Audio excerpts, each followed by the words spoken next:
Gu Man had once been the shimmering queen of the runway, a famous model whose grace was the envy of the fashion industry. But she had traded her crown for a kitchen apron, sacrificing her beauty and career for a man who would eventually call her a discarded, fat wretch. The sting of betrayal was a jagged blade in her heart when she discovered her fiancé, Wen Hang, had been shamelessly entangled with her own sister. With a cold, hollow finality, he ended their engagement as if she were nothing more than a piece of unwanted clutter. As her engagement ring hit the floor with a lonely chime, her old life shattered, but a new, vengeful flame was ignited in the wreckage. Standing before the golden heights of Starlight Entertainment, the air crackled with the arrival of a woman reborn. With every rhythmic click of her high heels against the marble floor, she felt the strength returning to her limbs. Her legs were long and elegant once more, her hair cascading down her back like a river of liquid chocolate. Behind her oversized glasses, her gaze was sharp enough to draw blood, her aura suffocatingly beautiful that the entire lobby fell into a stunned silence. The whispers followed her like a trail of smoke. Was she a newcomer, a goddess descended to Earth, or perhaps someone they used to know? They couldn't believe their eyes. Surely this couldn't be the same Gu Man who had become a bloated, broken shadow of herself. But it was her, and she was back to reclaim everything that had been stolen. She remembered the wedding that felt like a fairy tale, and the bitter sacrifice that led to her ruin. But those memories only fueled her determination as she pushed her body to its absolute limits in the gym. Now, she stood ready to face her demons with a heart hardened into a diamond. She marched toward the office of the man who had destroyed her hand steady on the handle. Inside, Wen Hang didn't even bother to look up at first, his voice dripping with the same arrogance that had once made her swoon, but now only made her skin crawl. When he finally lifted his eyes, the shock was so profound he nearly choked on the air. This was the man who had abandoned her without a single backward glance, a pathetic creature who could only stare in mute disbelief at the masterpiece she had become. He stammered about her weight loss, his eyes wandering over her new form with a hunger that disgusted her. Suddenly, her sister Huai burst into the room, her voice full of shallow excitement until she saw the woman sitting in the chair. The tension in the room became a physical weight as the two traitors realized that the woman they had trampled upon was now standing far above them. Gu Man didn't want their pity or their man. She was there to protect her remaining shares in the company, a final piece of her legacy. When Wen Hang had the audacity to demand she transfer her shares to her sister, Gu Man's laughter was as cold as a winter gale. He could keep dreaming, for she would never give them another inch of her soul. The door slamming behind her like a gavel. Inside, the two lovers began to scramble, their sweet words to each other poisoned by the fear of her return and the looming shadow of an influential uncle's homecoming. Ruhuai clung to Wen Hang, playing the part of the fragile, doting lover, while her eyes burned with a secret, venomous jealousy. Meanwhile, Gu Man stood among a crowd of hopeful models, her presence making the others fade into the background like gray ghosts. She knew the industry was a battlefield,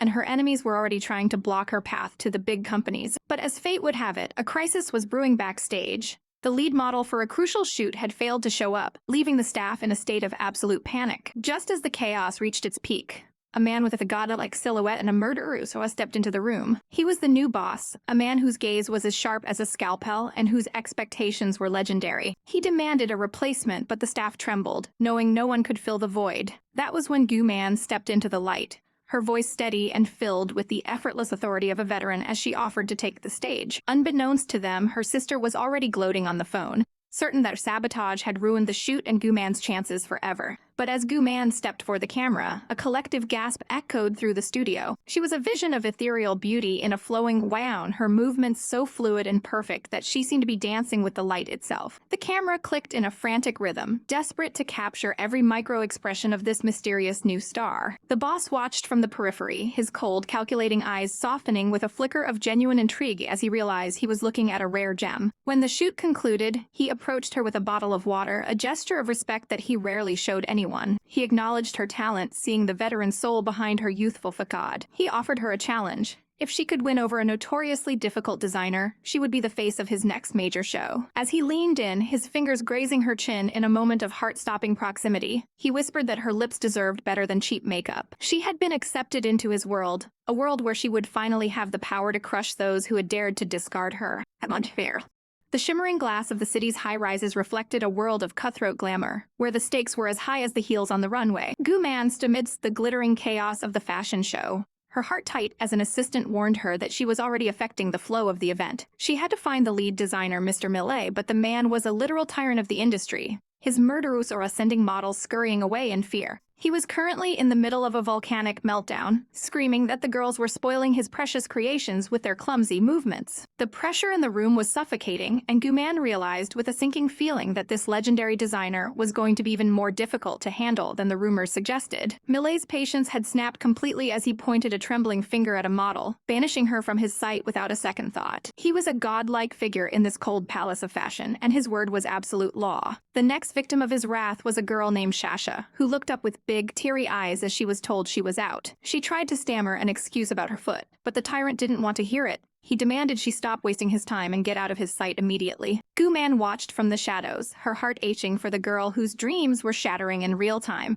She approached the weeping Shasha, her keen eyes noticing the subtle bruise and the way the girl's shoes pinched her feet cruelly. Instead of walking away, Guman reached into her bag and offered a band-aid, her voice a soothing balm in the harsh environment. Shasha was stunned by the unexpected kindness, blinking back tears as she asked if Guman was also a model. Guman simply smiled, a mysterious and elegant glint in her eyes as she prepared to work a little magic. She could see the girl's spirit was broken, her face a mask of misery that would never work on a runway. With a gentle touch, Guman began to fix Shasha's hair, her movements precise and confident. She whispered that a model's true job was to breathe life into the clothes, and Shasha's current dress was meant to be bright and sunny. After a few expert touches of makeup and a pep talk that ignited a spark in Shasha's soul, the girl looked completely transformed. When Shasha stepped back onto the stage, she moved with the grace of a blooming lily, her new confidence radiating through the hall. Millet froze, his eyes widening in sheer shock as he realized this was exactly the feeling he had been searching for. Guman watched the success from the sidelines, satisfied, and turned to leave quietly. But she didn't get far before Millet's assistant came running, breathless, stating that the master himself wanted to see her. Guman turned back, her expression poised and statuesque as she prepared to face the designer. Millet looked at her with newfound respect, realizing she was the one who had coached the girl into perfection. She introduced herself with a calm dignity that commanded attention. Guman, a model from Vast Entertainment. Millet's sharp gaze swept over her, intrigued by her lack of newbie nerves, and he checked his schedule with a huff. He told her to wait in the dressing room, a small victory that felt like a mountain conquered. Guman sighed, thinking to herself that the rumors were right, this man was incredibly difficult. As she walked through the corridors with Shasha, who was now chirping with joy and begging for her WeChat,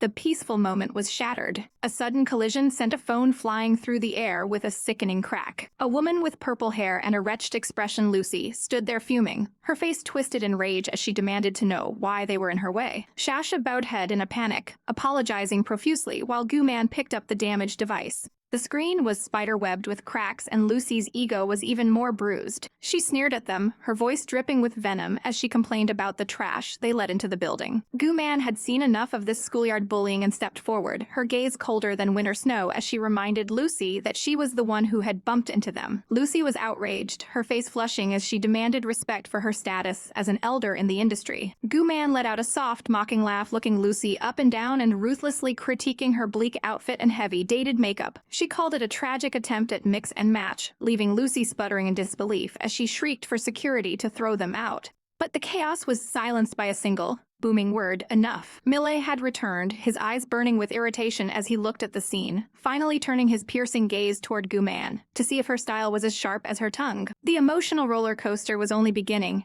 and the true battle for the spotlight was about to unfold.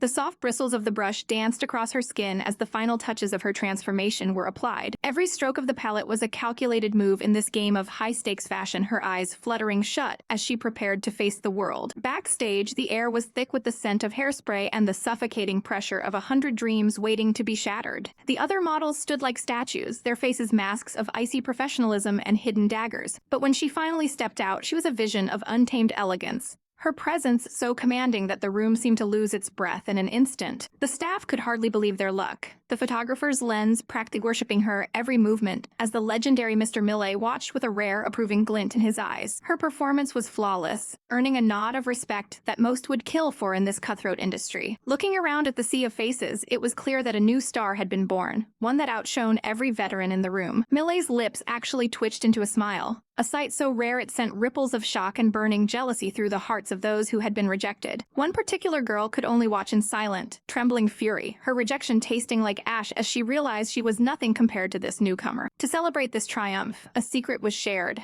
a reservation at the most exclusive barbecue joint in the city, a place where even mayors were turned away, all thanks to the mysterious influence of Mr. Wen. But in the shadows, a treacherous hand clicked a camera, capturing a moment that would soon be weaponized for a wretched revenge plot. Under the glittering city lights, the high-rise stood as a monument to power and greed. Inside, the finest delicacies were served, sparkling with a luxury that felt almost sinful. Glasses clinked in a toast to success, but the wine tasted of conspiracy. On the other end of a phone line, the stolen image was sent like a poisoned arrow, the plan to ruin her finally set in motion. The morning sun hit the corporate glass with a blinding glare, signaling the start of the grand opening. The red carpet was rolled out, a path of blood and glory for the elites to tread upon. As the cameras flashed and the announcers heralded the arrival of the great Millet, a sleek black car screeched to a halt, demanding the spotlight. A polished boot stepped onto the pavement, radiating an aura of cold arrogance. It was Wen Hang, appearing like a prince from a dark fairy tale with a beautiful woman clinging to his arm. The reporters swarmed them, their questions sharp as needles, wondering who this new companion was and what happened to his supposed fiancé. Hang moved through the crowd with a smug confidence, relishing the chaos he was about to unleash. He whispered a promise of a big gift to his companion, his smile never reaching his eyes, a classic tyrant's warning. Backstage, the atmosphere had shifted from nervous excitement to pure, unadulterated panic. Millet looked on with a furrowed brow as the carefully laid plans began to crumble. He couldn't believe this event belonged to the man standing before him, a realization that felt like a slap in the face. They discussed the newbie, who had been sent for the fitting, a girl whose talent was as undeniable as the danger she was in. Despite the looming disaster, Millet couldn't help but dote on his favorite, his hand resting on a head in a gesture of paternal pride that cost more than most people's lives. But the pride was short-lived. A horrified cry rang out as the clothes were discovered shredded, ruined, and utterly unwearable. To make matters worse, the models were dropping one by one, their bodies betrayed by a calculated sabotage that left them double over in pain. Time was a luxury they didn't have, the show was starting,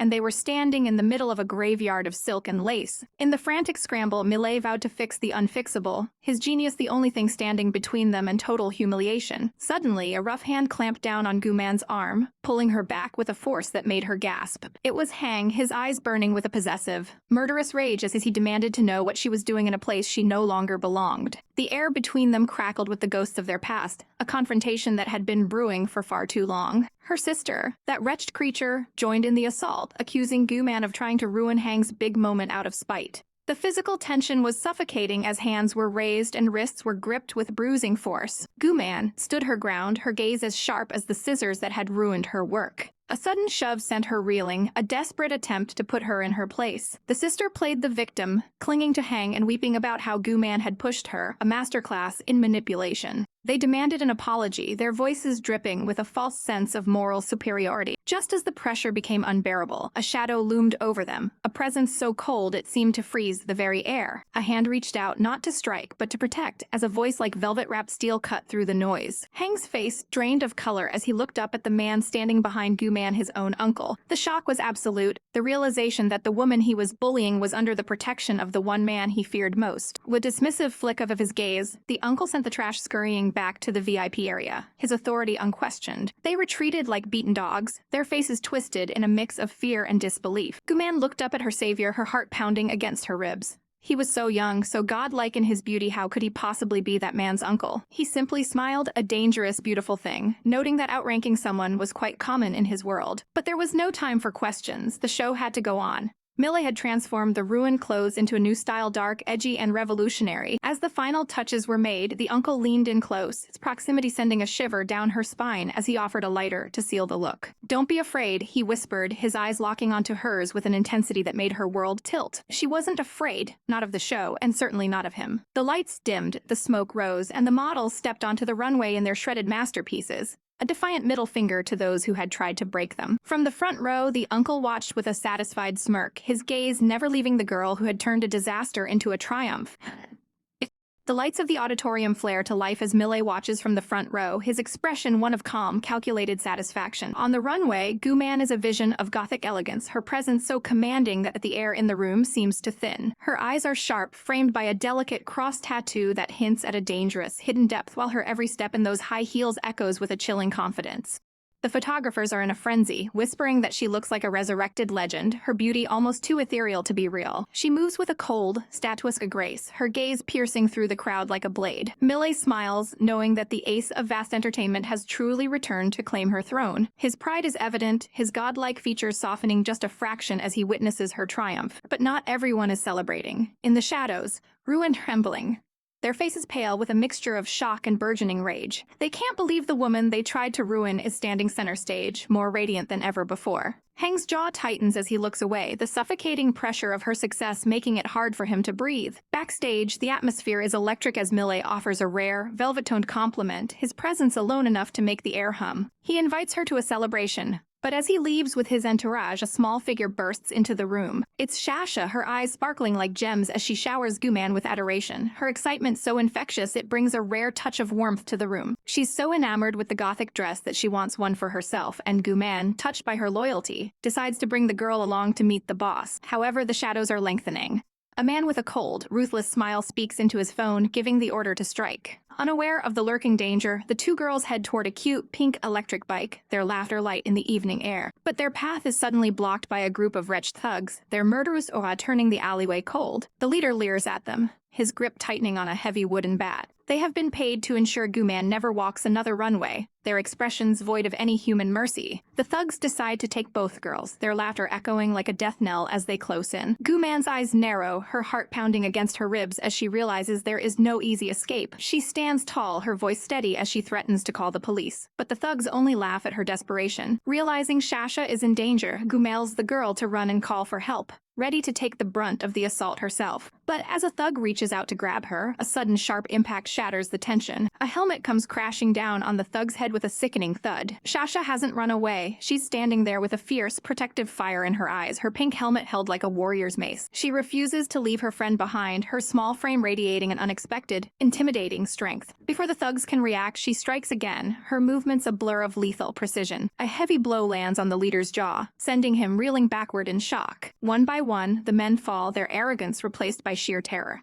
Shasha stands over them, her breath hitching as she weaponizes her hidden skills to protect the woman she admires. The thugs are left bruised and humiliated, unable to believe they were defeated by a girl. Shasha continues her assault, her every move calculated and swift. She isn't just a fan, she's a shield, her determination unshakable. Guman can only watch in wide amazement, her heart full of a strange, new warmth. With one final, powerful strike, the last of the thugs is sent flying. They are a pathetic sight, clutching their wounds and groaning in the dirt. Shasha huffs, calling them the clumsiest gangsters she's ever seen as she adjusts her grip on the pink helmet. She reveals she's actually a black belt, though she modestly claims she's still unskilled, her cheeks flushing with a bit of pride. Guman can't help but chuckle, her hand reaching out to pat the girl's head in a rare moment of affection. But the piece is a lie. A thug, fueled by a wretched cowardice, sneaks up behind them with his bat raised high. Guman catches the murderous reflection in Shasha's eyes and reacts before she can think. She shoves the girl out of the way, the sound of the bat connecting with her own back echoing through the alley. The world tilts as Guman collapses, the pain a white-hot flare in her mind. Just as the thug prepares another blow, a powerful hand catches his arm. It's Millet, his face a mask of cold, murderous fury as he descends upon the attackers like a vengeful god. He looks down at Guman's limp form, his heart clenching with a fear he didn't know he could feel. Her eyes flutter closed, her porcelain skin pale against the grimy floor. Shasha is inconsolable, her tears falling fast as she begs her friend to wake up. Millet doesn't hesitate, lifting Guman into his arms with a tenderness that belies his terrifying presence. He orders Shasha to get their things as they rush toward the hospital, his stride long and urgent. He carries her through the corridors, his jaw set in a hard line of worry. From a distance, Rue watches them go, her eyes burning with a venomous jealousy that promises further schemes. Her face is twisted in a snarl, unable to stand the sight of Millet caring for her rival. The scene shifts to the stark, sterile walls of the inpatient department. Guman finally wakes, the light from the window stinging her eyes as she tries to make sense of her surroundings. Shasha immediately lunges for a hug, her relief so overwhelming she nearly knocks the breath out of the injured model. Millet is there too, his voice a sharp, velvet blade as he scolds her for being so reckless. Though the tremor in his hands gives away his true feelings. He warns her about internal injuries, his gaze lingering on her for a moment longer than necessary before he turns to leave. Guman watches him go, her heart heavy with unspoken words as she turns to thank Shasha for saving her life. But the door creaks open again, revealing the two women Guman despises most. Her stepmother and Rue enter with fake smiles, their eyes darting around the room like vultures. The stepmother pretends to be a doting parent, her voice dripping with a saccharine concern that makes Gu-man's skin crawl. They try to corner her, the atmosphere in the small room becoming suffocatingly tense. The stepmother's greedy eyes finally settle on the topic of company shares, her true intentions as clear as glass. She claims to be acting for Gu-man's own good, but her voice is full of a wretched avarice. Shasha, having seen enough, steps in and boldly kicks the two women out, her protective instincts flaring up once more. Gu-man can't help but laugh, the sound a light, genuine thing that fills the room. But the drama is far from over, as Wen Hang appears at the door, his expression unreadable as he surveys the scene. The manager continues to argue, the stress of the day finally boiling over. In the quiet of the hospital room, Gu-man's eyes remain fixed on the future, her resolve hardened for the battles yet to come. The atmosphere in the sterile hospital room was thick with unspoken malice as the wretched vultures gathered around Gu-man's bedside. Wen Hang stood there with a feigned look of concern, his true intentions hidden behind a mask of pity, while Ro clung to him like a parasitic vine. The audacity of the woman was boundless as she suggested Gu-man surrender her hard-earned shares to Hang, masking her greed with a sickeningly sweet reminder that they were supposed to be family. But Gu-man wasn't the weak girl they once knew. Her voice was cold as she declared they were nothing to her, cutting through their lies with a single, sharp rejection. Just as the tension reached a breaking point, the enigmatic Yu entered the room, his statuesque presence alone enough to shift the air. He demanded to know what these intruders were doing there, his sharp eyes narrowing Aang's flimsy excuses about visiting a sister in need. Yu wasn't easily fooled, and as he mentioned the surveillance footage from the parking lot, the color drained from their faces, forcing the shameless trio to beat a hasty retreat. Watching them scurry away like rats, Yu couldn't help but feel a lingering sense of suspicion. Their panicked expressions were a confession in themselves, and the way they fled the room only confirmed their guilt. Even as the door slammed shut behind them, the lingering aura of their greed remained. Gu-man's friend couldn't help but laugh at the sheer absurdity of their green faces, yet the humor was bittersweet. Gu-man looked away, her heart heavy as she revealed the bitter truth of how her father had abandoned her and her mother for those wretched people. No wonder they were so shameless, it was in their very blood. But there was no time for wallowing. Yu handed her the medicine, his gaze softening for a fleeting second as he told her she needed to be at her best for the upcoming fashion contest. This wasn't just any event. The international fan show was on the line, and the weight of the company's future rested squarely on her shoulders. Despite the pressure, her friend's encouragement sparked a flame of determination within her. Even as her friend doubted her own qualification, Gu-man urged her to fight for her place in the sun. Why not seize the chance while it was right in front of them? In a burst of newfound energy, Gu made to cheer, only to be reminded by a sharp pang of pain that her body was still broken. The agonizing crack of her injury was a harsh reality check. Her friend cried out in alarm, but Gu-man could only grit her teeth through the suffering. Meanwhile, was already moving pieces on the chessboard, his mind consumed by the mystery of Gu-man's connection to Wen Hang. He met with a prestigious judge, a woman who held the power to make or break a career with a single word. With a charming smirk, Yu shamelessly used a bribe of exclusive restaurant discounts to secure her participation, ensuring the contest would be judged with the utmost scrutiny. He knew the path wouldn't be easy, but he was prepared to do whatever it took to see Gu-man succeed. As the days bled into the morning of the contest, Yu checked the time, his anxiety growing as Gu-man failed to answer his calls. Something was wrong. Fearing she had fainted from her injuries, he raced to her home, his heart pounding against his ribs. He knocked frantically, the silence from within only fueling his desperation. With a final thunderous kick, he shattered the door, only to freeze in shock at the sight before him. Gu-man stood there, draped in nothing but a towel, her headphones on, as she struggled to apply ointment to a dark, ugly bruise on her shoulder. The air turned electric with embarrassment as she realized her boss had just broken into her sanctuary. She had simply lost track of time while tending to her wounds. Seeing her struggle use protective instincts overrode his hesitation.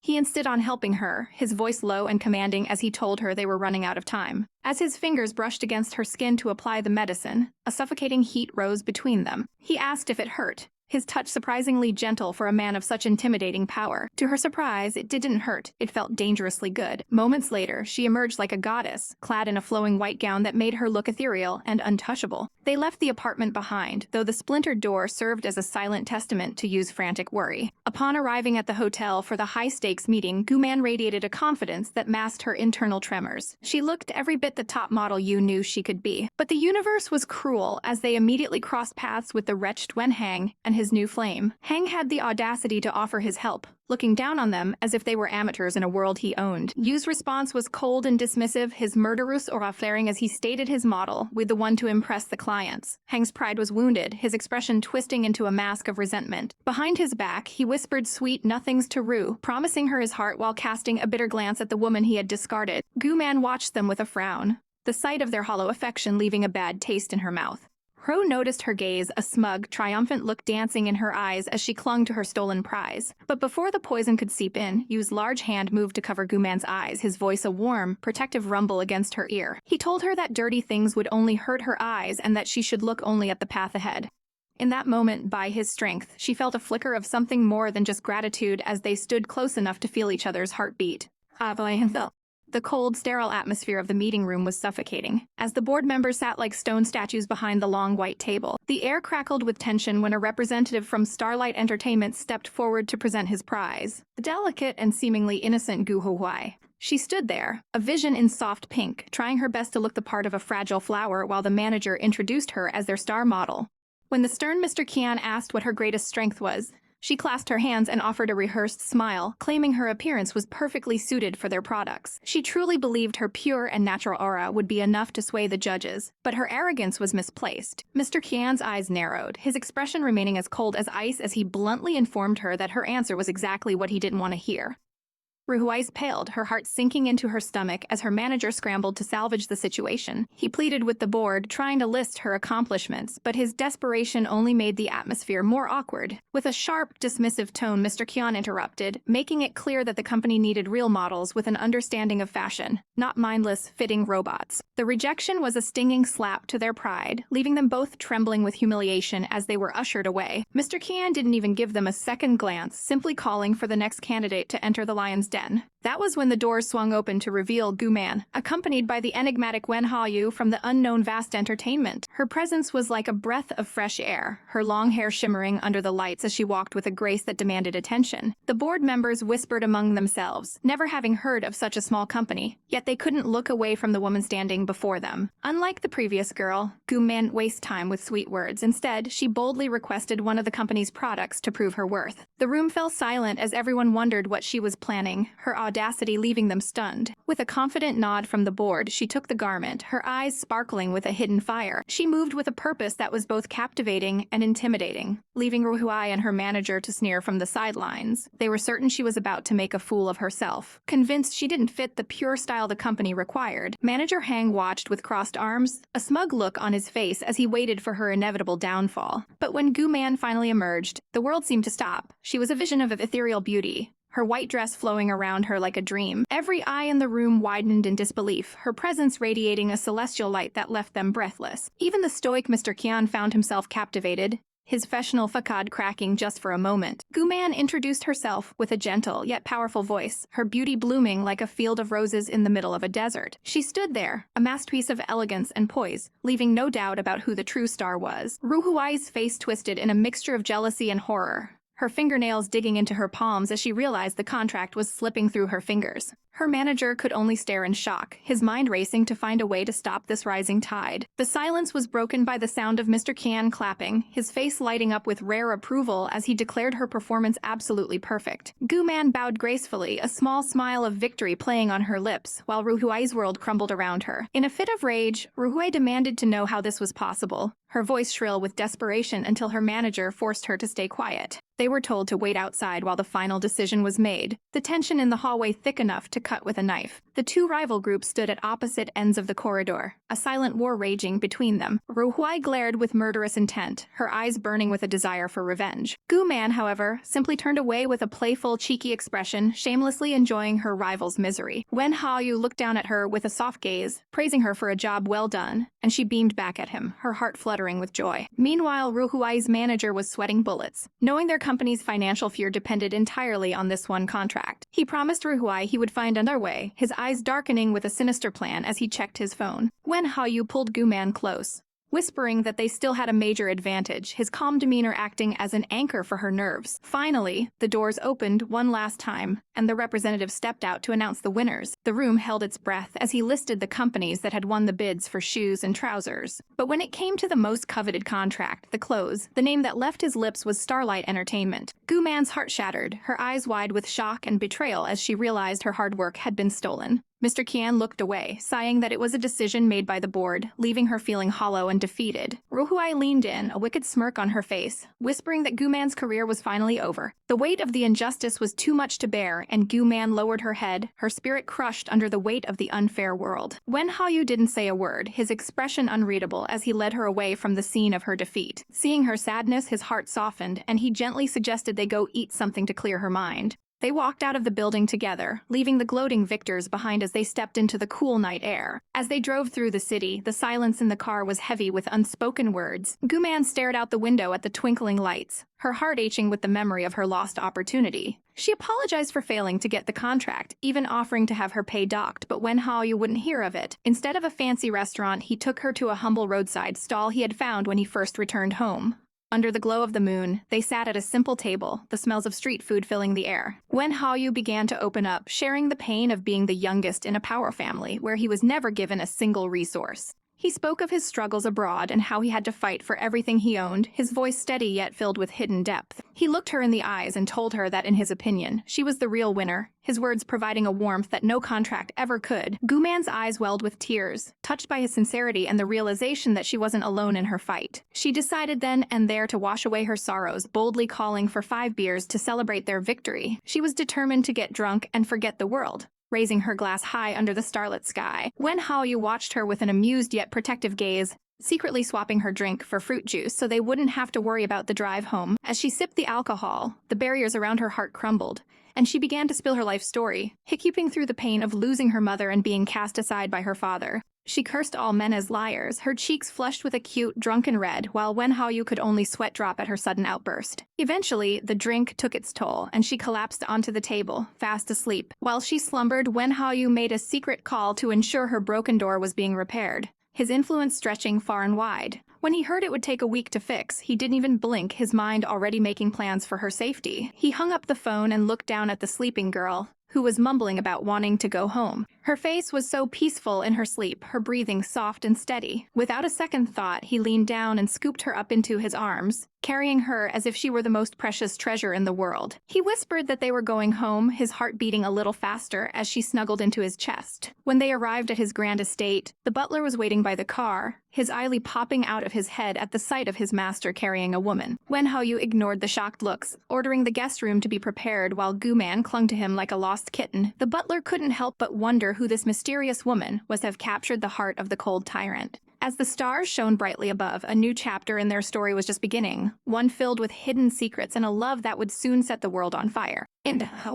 Under a blanket of shimmering stars, the enigmatic Mr. Wen carried the sleeping girl in his arms with a tenderness that contradicted his usual icy demeanor. He moved through the silent halls of the manor, eventually reaching a lavish bedroom where a bottle of wine stood as a silent witness to the night's events. With practiced grace, he laid her down upon the soft sheets, his gaze lingering on her peaceful, flushed face. Miss Gu looked like a fragile doll in her sleep, completely unaware of the storm brewing in the heart of the man watching over her. He gently wiped her face and tucked the covers around her, ensuring she was comfortable before finally turning to leave. As he stepped out into the hallway, the weight of his family's expectations seemed to settle back onto his shoulders. Mr. Zhang was waiting, reminding him that this woman was technically the fiancée of his own nephew, but Mr. Wen simply countered that the engagement was already a thing of the past. There was no room for debate in his voice as he instructed the butler to keep this a secret from his grandmother to avoid any unnecessary heartaches. He was done with the games of the main house and intended to move out immediately. Mr. Zhang confirmed that the paperwork for the new residence was ready for the following day. However, a minor inconvenience arose. The plumbing in the guest wing was blocked, meaning the young master would have to return to his own room to finish his morning routine. He accepted the news with a stoic nod, though his mind was already miles away from this cold palace. When the golden rays of the morning sun finally pierced through the curtains, Miss Gu stirred from her deep slumber. Her head throbbed with the remnants of last night's indulgence, and as her eyes fluttered open, the unfamiliar luxury of the room sent a jolt of panic through her heart. She clutched her forehead, desperately trying to piece together the fragmented memories of the previous evening. She remembered drinking with Mr. Wen,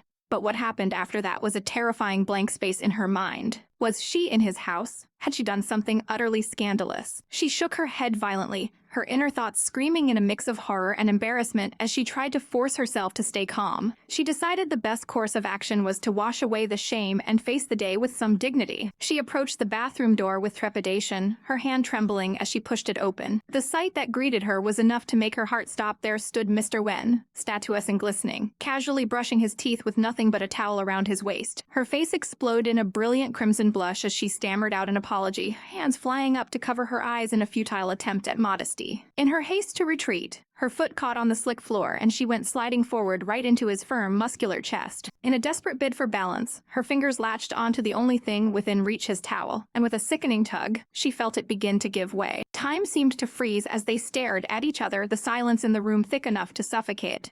It was an absurd, heart-pounding disaster that left her wishing the earth would simply swallow her whole. She hid behind the stolen fabric, her voice a tiny squeak as she insisted that she absolutely wasn't looking at anything inappropriate while he looked down with a playful, doting eyes. Once the initial chaos subsided, she managed to offer a sheepish thanks for his hospitality, her heart still racing like a trapped bird. They ended up sharing the mirror as they got ready, a domestic scene that felt dangerously intimate. When he mentioned he was moving today and asked for her help, she realized this wasn't even his permanent home, but his grandmother's. The realization hit her like a physical blow. If this was the Wen family estate, she was at risk of running into her wretched ex-fiance and his family. Mr. Wen, unfazed by her internal crisis, taking full responsibility for the broken door and the chaos of the night before. Desperate to avoid a confrontation with the rest of the household, she tried to sneak down the stairs like a common thief. She peered over the railing, her eyes wide with fear as she spotted the staff moving about below. Every creak of the floorboards felt like a death knell to her reputation. She watched the butler with bated breath, praying for a moment of distraction. The gate outside looked impossibly heavy, and she wondered if she could even make it out in one breath. She crouched behind the furniture, weaponizing her small stature to stay hidden from the prying eyes of the servants. Just as she was about to make a break for it, her resolve wavered. But then, a strong hand clamped onto her arm, pulling her forward with an irresistible force. It was Mr. Wen, his expression unreadable as he commanded her not to look back and simply follow him. He led her out of the lion's den with a protective aura that left her breathless. Behind them, Mr. Zhang watched their departure with a knowing smile, realizing that the young master could have simply ordered everyone to leave, but chose a more dramatic exit instead. Once they were safely outside, the cool air finally allowed her to breathe, though her legs felt like jelly from the adrenaline.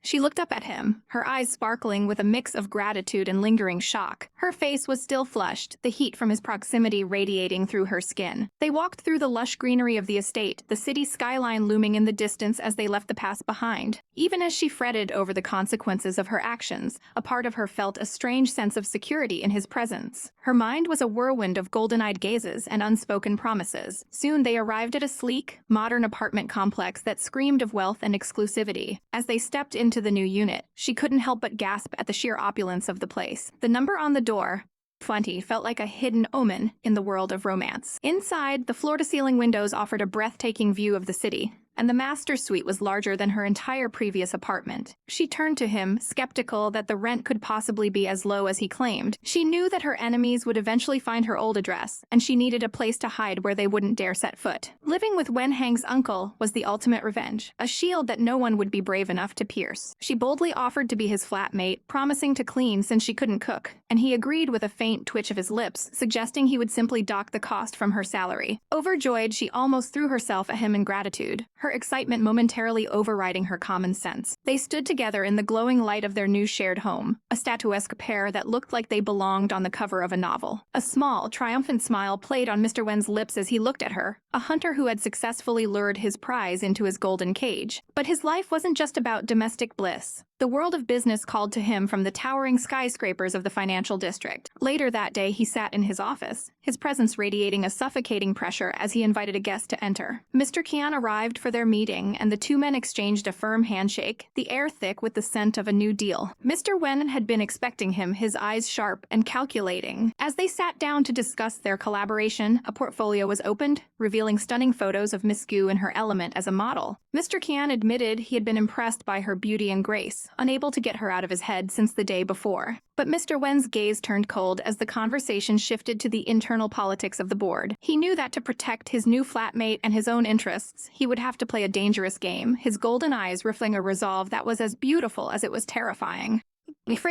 Gu-man stood in the shadows of the alley, her heart heavy as she clutched a box of her meager belongings, ready to leave her past behind. But fate had a cruel sense of humor, as the man she once thought was her forever, Wen Hang, appeared like a ghost from a nightmare. He had the audacity to ask what she was doing there, his voice laced with the possessiveness he no longer earned. Gu-man didn't even turn around, her voice dripping with ice as she told him it was absolutely none of his business. The air turned suffocating as he accused her of trying to get revenge by joining his uncle's company, a pathetic attempt to mask his own insecurity. His face darkened, a shadow falling over his eyes as he realized she was truly slipping through his fingers. In a fit of desperate rage, he lunged forward and grabbed her arm, his grip bruising and cruel as he screamed that she was still his fiancée. Gu-man's eyes blazed with a murderous aura as she demanded he let go, reminding him that their engagement died the moment he crawled into bed with another woman. The sound of a sharp slap echoed through the alley, a stinging rebuke that left a red mark on his face and his pride in tatters. She mocked him with a chilling smile, sarcastically apologizing for ever being foolish enough to want to marry a piece of trash like him. Wen Hang's teeth bared in a snarl of pure hatred as the rejection pierced his ego. He raised his hand, ready to strike her back, his face contorted with a violence that showed his true, wretched nature. But the tension was shattered by the shrill ringing of his phone, a digital intrusion that stayed his hand. He stood there, arm still raised, the murderous intent in his eyes clashing with the sudden distraction. It was his mistress on the other end, her voice likely dripping with feigned sweetness, calling him away from his prey. He answered with a clipped tone, his gaze never leaving Gu-man as he promised to be there soon. With one last arrogant demand for her to return to his company, he retreated to his car, leaving her in the dust. Gu-man stood alone, her eyes welling with unshed tears of frustration and relief as the silence of the city swallowed her whole. Her assistant soon arrived, breaking the spell of her melancholy as he checked if she was all right. She masked her pain with a fragile smile, claiming she had simply fallen, eager to get back to the safety of work. Far away in the gleaming towers of the city, the real power was moving. Wen Yu finished his business with a cold efficiency, his presence commanding the room as he bid farewell to his associates. He walked through the halls with a statuesque grace, unaware that his world was about to be tilted on its axis. The studio head approached him with a glint in her eyes, teasing him with news that she knew would pierce his stoic armor. She played him like a master musician, using the high cost of fabric as a lure before dropping the name that always made his heart skip a beat, Gu-man. He tried to feign disinterest, turning to leave, but the mention of her name was a shackle he couldn't break. She whispered the details of the confrontation, how Wen Hang had tried to use force against the woman he was beginning to cherish. The memory of the assault, the way Wen Hang had grabbed her, burned in his mind like a brand. His expression turned stony, a cold fury radiating from him as he heard how she had been the ace of her company only to be discarded. He couldn't hear anymore. He had to find her, leaving the studio head mid-sentence as he stormed toward his car. When he finally saw her, the sight of the dark bruise on her delicate skin made his blood boil. He didn't say a word, simply reaching out and taking her hand with a firm yet gentle grip that brooked no argument. He led her to a soft sofa, his silence more loud than any shout as he prepared to tend to her wounds. He told her to sit still, his voice a low rumble of command that made her heart flutter in her chest. He hovered over her, his intimidating frame providing a strange sense of security. Gu-man sat like a startled kitten, her eyes wide as she watched this powerful man kneel before her. He carefully applied the medicine, his touch surprisingly light as he scolded her for being so reckless with her body. He looked at her with an intensity that made her blush, his gaze searching hers for any sign of lingering fear. She tried to protest, her voice small and trembling. But he silenced her with a look, his eyes softening as he focused on the purple mark on her wrist. The air between them was thick with an unspoken tension, a doting protectiveness that he couldn't hide. He dropped a bombshell then, telling her into his home so he could keep her safe before bringing up the recruitment of her friend Shasha. Gu-man beamed, her sparkling eyes lighting up the room as she immediately began messaging her friend. She praised his keen eye, her cuteness a weapon that he found himself increasingly defenseless against. Her eyes sparkled with a newfound determination as she prepared for the next battle. But the mission wasn't over. She arrived at Starlight Entertainment, the golden facade of the building masking the rot within. The hallways were empty and cold, a testament to the company's fading glory. Shasha greeted her with a bright smile, desperate to escape the suffocating pressure of her current contract.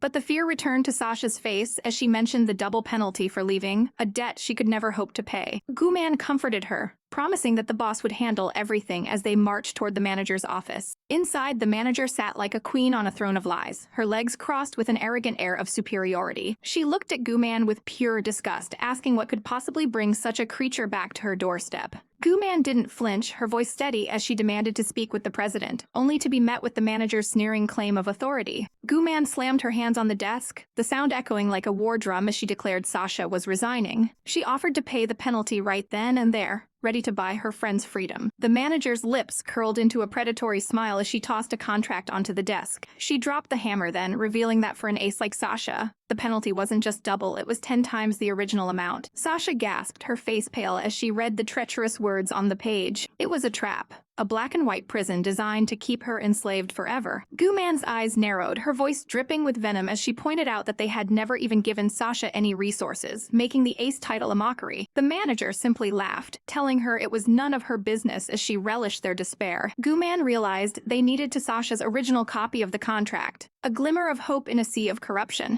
They stormed out of the office, the door slamming behind them as a declaration of war. The manager watched them go, her smile widening with a sinister confidence. Little did she know the dragon she had provoked had a protector more dangerous than she could ever imagine. The game had only just begun, and Gu-man was no longer playing by their rules. Shasha leads Gu-man into her humble abode, the air thick with the scent of home and the nervous anticipation of a life-changing decision. While Shasha disappears to find the document that could change her life, her mother offers a warm cup of tea, a small kindness in a world that has been anything but kind to them. Gu-man settles onto the sofa, but she quickly realizes she is being scrutinized by a pair of golden eyes. Little Tian, Shasha's brother, is staring at her with a suspicion that far exceeds his years. His gaze is unyielding, a silent challenge to anyone who dares enter their sanctuary. Gu-man attempts to disarm him with a radiant, professional smile, introducing herself as a friend who only wants the best for his sister. Yet, the silence stretches heavy and awkward. She can feel her composure slipping under the weight of that miniature protector's glare. Suddenly, the child points a finger, accusing her of harboring dirty, hidden motives. Gu-man is floored, her heart skipping a beat as the boy claims he's seen her type 1,000 times before. Shasha returns just in time to break the tension, but the look on her face says that the news is devastating. Gu-man's eyes sharpen with an intense, murderous aura as she prepares for the worst. As the tea steams on the table, Gu-man pores over the document, her blood turning to ice as she realizes the magnitude of the betrayal. It wasn't just a contract, it was a death warrant for Shasha's career. The penalty for leaving had been surreptitiously changed to 10 times the original amount. Shasha's eyes well with tears as she realizes she was tricked into signing a scam, her voice trembling as she blames her own carelessness. Gu-man's heart aches for the girl, but her resolve hardens. She puts on a brave face for Shasha's mother, claiming the boss is simply a black-hearted wretch and that she will fix everything. She commands Shasha to stay strong and remain at the company for now, promising that a solution is within reach. As she prepares to leave, she hears the sweet, heartbreaking exchange between the siblings, with Tian promising to protect his family so they can be happy every day. It's a moment of pure, sparkling innocence that Gu-man vows to defend. She returns to her own headquarters, the towering building a stark contrast to the warmth of Shasha's home. She marches straight into the green room, finding her ally relaxing with a drink. The news of the tenfold penalty hits him like a physical blow, his eyes widening as he processes the cruelty of their rivals. He nearly chokes, coffee spraying everywhere in a most ungraceful display of shock. He can't believe the sheer villainy of it. The two of them discuss the mastermind behind the trap, Wen Hang, a man whose reputation for backstabbing is legendary. He didn't want to lose a valuable resource like Shasha, so he played dirty, proving himself to be a wretched snake. Gu-man doesn't wait for permission. She storms out of the building, hopping onto her scooter with the determination of a warrior going to battle. Her colleague watches her go, a strange, doting smile touching his lips as he admires her fierce spirit. He finds himself wishing he had sabotaged her bike just to have an excuse to drive her himself, his heart fluttering at her audacity. He wonders what he'll have to do next time to get her attention, his hand brushing through his hair in frustrated affection. Meanwhile, at the opulent Starlight Entertainment, the tyrant Wen Hang has returned. He adjusts his tie with a cold, calculated precision, listening as his scheming assistant Ru tells him of Gu-man's visit. Ru is desperate to please him, her eyes shining with the hope of a movie role as she whispers poison about her rival. Wen Hang smirks, feeling the suffocating pressure of his own power as he reviews the contracts in his desk. He thinks he has everyone exactly where he wants them, sealing their fates with a heavy final stamp. He promises her a supporting role, feeding her ambition to keep her on his side.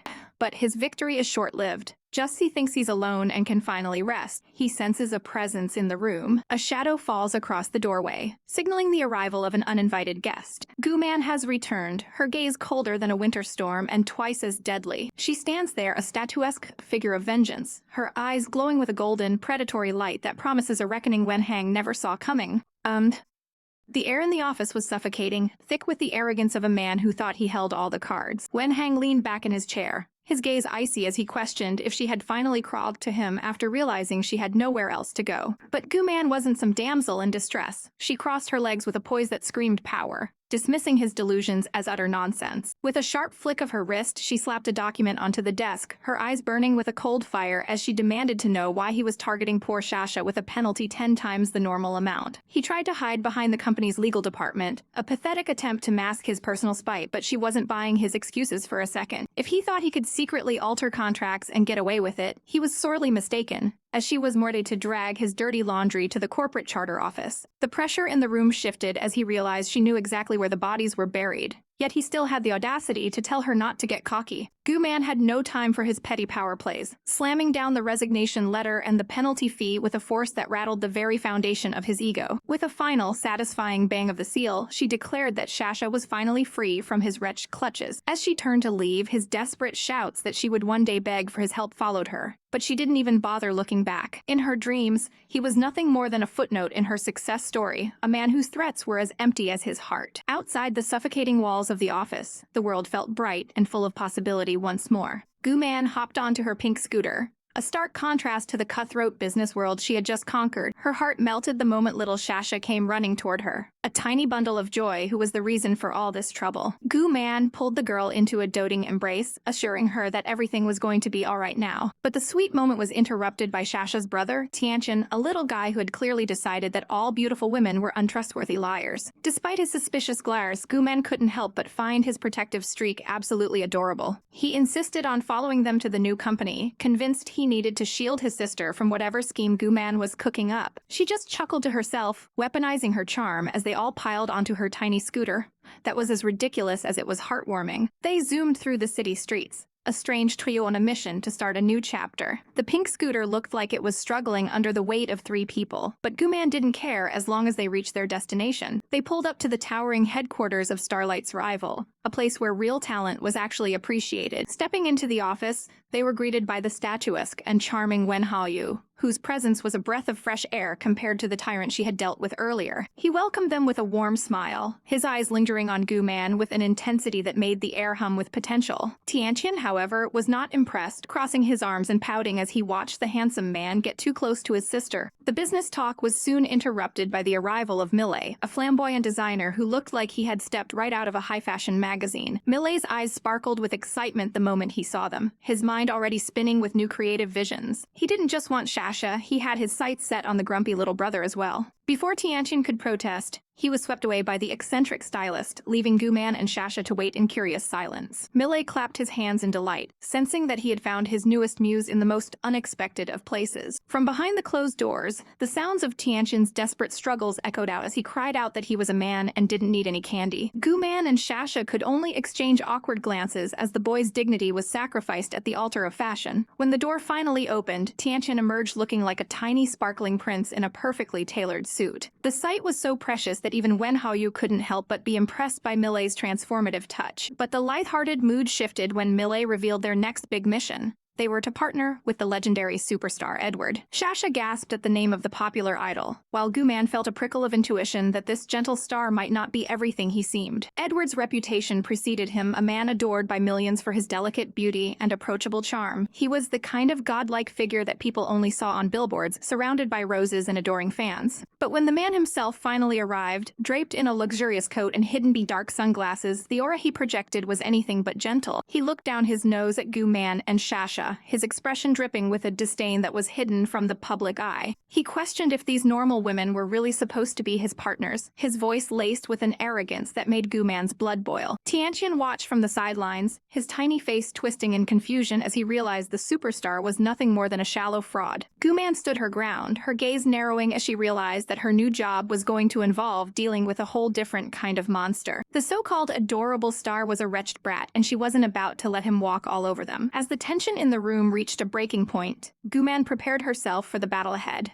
knowing that her journey in the entertainment world was only just beginning. The air in the room was thick with tension as the group stood in a circle, the atmosphere heavy with unspoken judgment and the suffocating pressure of a high-stakes production. The silver-haired star Edward adjusted his glasses with a smirk that didn't reach his eyes, his murderous aura challenging anyone to waste his precious time.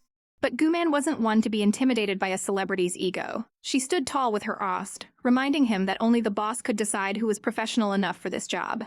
The designer nodded in agreement, leaving Edward to simply watch them with a calculating, icy gaze as they moved toward the next stage of the project. Shasha clung to Gu-man's arm, her heart fluttering with gratitude for this new opportunity, though the weight of the upcoming task began to settle in her stomach. Gu-man squeezed her hand, urging her to show the world the professional she truly was, even as Shasha's scrunched up in a mix of nerves and determination. Inside the dressing room, the vanity mirrors sparkled under the bright lights, reflecting the high-stakes world they were about to enter. As Gu-man gently combed through Shasha's long, silky hair, the younger girl confessed her trembling nerves. After all, Ed was a massive star, and the thought of working alongside such a legendary figure was enough to make anyone's knees weak.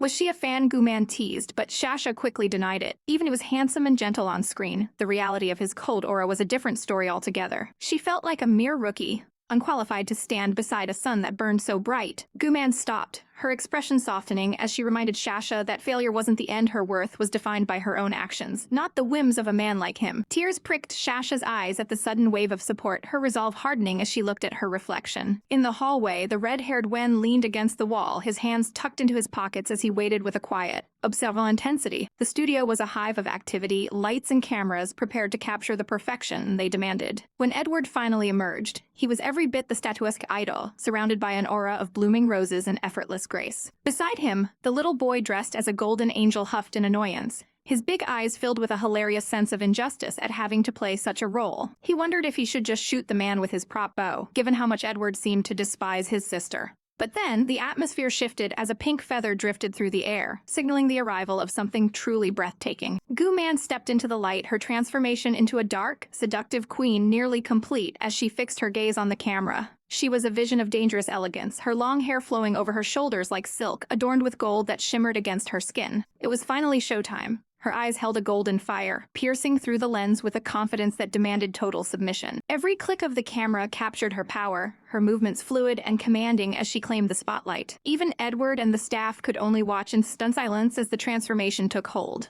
Suddenly, she appeared, a stark contrast in her ethereal white gown, looking like a goddess who had descended from the heavens. She was breathless and apologetic, but as she stood beside Gu-man, the two of them created a harmony of light and shadow that left the room in awe. They held hands, their beauty magnified by the roses surrounding them, a perfect duo that even the cynical Edward had to acknowledge. He smirked, admitting that the shoot had actually been a pleasure. As the lights dimmed and the day's work came to an end, the relief in the room was palpable. Shasha couldn't help but weaponize her phone to snap adorable pictures of the little angel, much to his chagrin. Edward approached her then, his voice low and uncharacteristically soft as he apologized for his earlier rudeness. Shasha beamed, her heart light as she thanked him for the chance, and for a moment the icy star seemed to thaw, even suggesting they simply use first names from now on. Hence, a new bridge built between them. As the sun began to set, painting the sky in shades of violet and gold, the long day finally drew to a close. Gu-man stood before the tall apartment building, wiping the sweat from her brow as the exhaustion of moving in finally hit her. Wen appeared at her side, his gaze lingering on her for a heartbeat before he effortlessly took her suitcase, insisting on helping her home. Under the fading light of the city, he looked back at her with a gentle smile, his presence both comforting and strangely intense. That night, the moonlight bathed the city in a cold glow. Gu-man followed the scent of something delicious into the kitchen, finding Wen standing there in an apron, a sight so domestic it felt almost surreal. He told her dinner was almost ready and to set the table, making her eyes sparkle with pure joy. A man who could cook was truly a treasure, she thought, watching him with a wide, happy grin. As they sat down to a feast, she couldn't stop praising his skills, her cheeks flushing with genuine delight. Wen watched her eat, a small, mysterious smile on his lips as he poured a glass of wine. He chuckled softly, calling her cute in a way that made her heart skip a beat and her face turn bright red. He promised her that she would shine in the modeling world once more, his eyes sparkling with a dark, protective ambition. But the next morning, disaster struck. Gu-man found her scooter in ruins, its battery gone and tires slashed. She was devastated, pointing at the wreckage in tears and cursing the bastard who did it. Wen coincidentally drove up in his sleek black car, offering her a ride with a look of feigned concern. As she thanked him profusely, he looked away, his internal thoughts revealing a darker side. He had ordered the battery stolen just to get her in his car, though the slashed tires were a bit more than he'd intended. As they drove, the silence in the car was heavy. He told her to put on her seatbelt, his eyes fixed on the road, satisfied that his little scheme had worked perfectly to keep her close. Suddenly, her phone rang, a shrill sound in the quiet cabin. It was a voice from her past, spitting venom and questioning how she dared to ride in his uncle's car. Gu-man didn't flinch, telling him it was none of his business with a sharp, cold edge to her voice. On the other end of the line, the man gripped his steering wheel, his face twisted in a murderous rage as he vowed that she would eventually come crawling back to beg for his mercy. But Gu-man just looked ahead, her golden eyes reflecting a future she was determined to seize for herself, no matter who tried to stand in her way.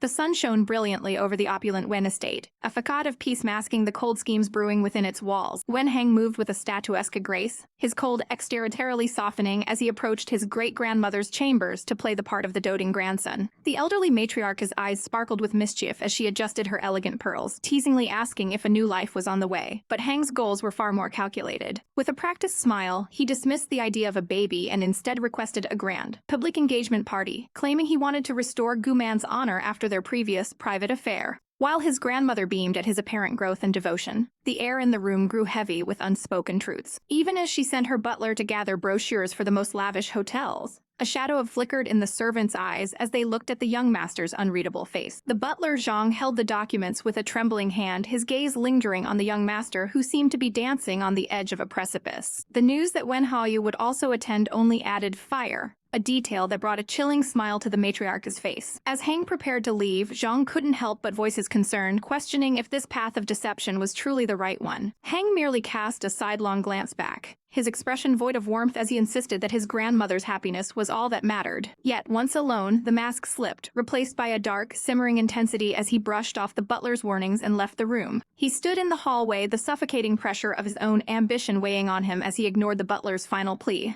He pulled a silver ring from his pocket, the metal cold against his skin, and looked at it with a mix of longing and possession. The ring shimmered with a deceptive light, the initials WM engraved inside as a permanent mark of his claim. His fingers tightened around the metal, a silent vow echoing in his mind that Gu-man would eventually crawl back to him and beg for his mercy. A haunting gaze stared back from the shadows of his mind, reflecting the cold determination needed to survive this betrayal. Meanwhile, at Vast Entertainment, the atmosphere was far from celebratory as a sudden sneeze broke the silence of the cleaning shift under the clear blue sky. The peace was shattered when Millet arrived, his face pale with news of a brewing scandal involving toxic fabrics and hospitalized children. Gu-man's heart hammered against her ribs as she realized the severity of the trap being laid for them, her eyes wide with shock. She looked toward the chaos with a grim determination, her eyes narrowing as she prepared for the coming storm. Outside the gates, a murderous aura hung over the mob of angry parents, faces twisted with rage as they hurled eggs and filth at the building. Millet stood his ground even as he was pelted with debris, his designer clothes ruined, but his spirit unbroken as he threatened legal action against the assault. The crowd's fury only intensified as they accused the company of sacrificing children for profit, their voices reaching a fever pitch. Reporters swarmed like vultures to feast on the company's downfall, their cameras flashing incessantly at the gates. Amidst the chaos, the crowd's screams for exposure reached a deafening crescendo, threatening to bury the young company under a mountain of scandal. Millet tried to defend their rigorous standards, his face set in a hard line as he faced the cameras. Gu-man's sister stepped forward, her voice trembling firm as she pointed to her own healthy child as living proof of their quality. The realization that this was a targeted attack began to set in, the weight of the conspiracy pressing down on them as they looked at the innocent boy. It was then that the chilling truth was confirmed. This wasn't a mistake, but a deliberate, coordinated strike against their livelihood. A haunting gaze stared back, reflecting the cold determination needed to survive this betrayal. Retreating to the safety of the office, Millet's mind raced, his sharp eyes narrowing behind his glasses as he began to piece together a counterattack. A predatory smirk played on his lips as he assured the girls that this mess was easily fixed with the right evidence. While the others remained dazed and confused by the sudden turn of events, Millet's confidence acted as a beacon of hope. He instructed the team to prepare for a counterstrike, moving with a grace that belied the danger surrounding them. He planned to weaponize the mob's own rage against them by capturing every moment of their destruction on camera, ensuring they would have to pay for every cent of damage. Amidst the high-stakes drama, little Tian wandered into the dressing room, stumbling upon a half-dressed Millet and discovering the man's true identity with wide-eyed wonder. The boy reached out, stroking Millet's long hair as if to soothe the hidden pain he sensed in the man's gaze. The child's innocent touch and gentle head tap were meant to chase away the sadness, a moment of pure sweetness in the middle of a storm. Flustered and blushing, Millet hurriedly ushered the boy out, his usual composure shattered by the child's blunt honesty. Tian stood outside the door, huffing with acute indignation at being kicked out by someone he considered a fellow man. But as the door clicked shut, the softness vanished from Millet's face as he leaned against it in the silence. He picked up his phone, his gaze turning razor-sharp as the ringtone pierced the quiet of the room. His voice dropped to a dangerous low as he confronted the hidden enemy on the other end of the line, his gold eyes burning with a silent, vengeful fire.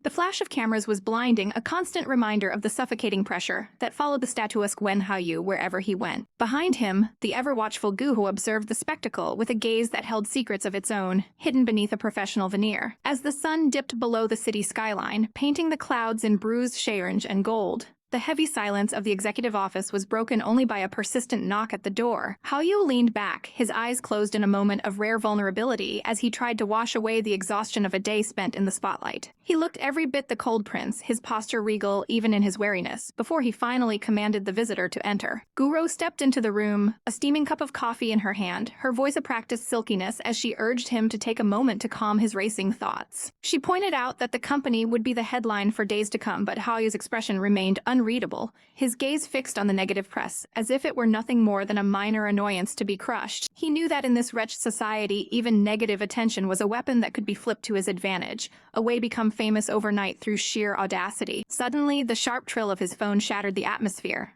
the screen illuminating the room with a summons that couldn't be ignored. It was his grandmother, her voice crackling with an authority that even he couldn't defy, demanding his presence at a party at the Imperial Hotel. He hung up with a heavy sigh, the beep of the disconnected call echoing his growing sense of dread. Guro watched him closely, her sparkling eyes searching his face as she wondered if this was merely a welcoming party or something far more sinister. Haou massaged his temples, a dark premonition clouding his mind as he admitted that nothing good ever happened in his family lately. Outside, a pale moon hung over the city, a silent witness to the bad feeling that was beginning to take root in his heart. Miles away, beneath the glittering lights of a chandelier, a different kind of drama was unfolding as a woman confronted her lover about his impending engagement to another. Wen Hang looked down at the weeping guru, his expression a mask of feigned regret as he touched his forehead, claiming that financial ruin left him with no other choice to seek Gu Man's shares. He pulled her into a desperate embrace, whispering that she was the only woman he truly wanted to marry, a wretched lie designed to keep her on his leash. He promised that once he had secured the shares from Gu Man at the party,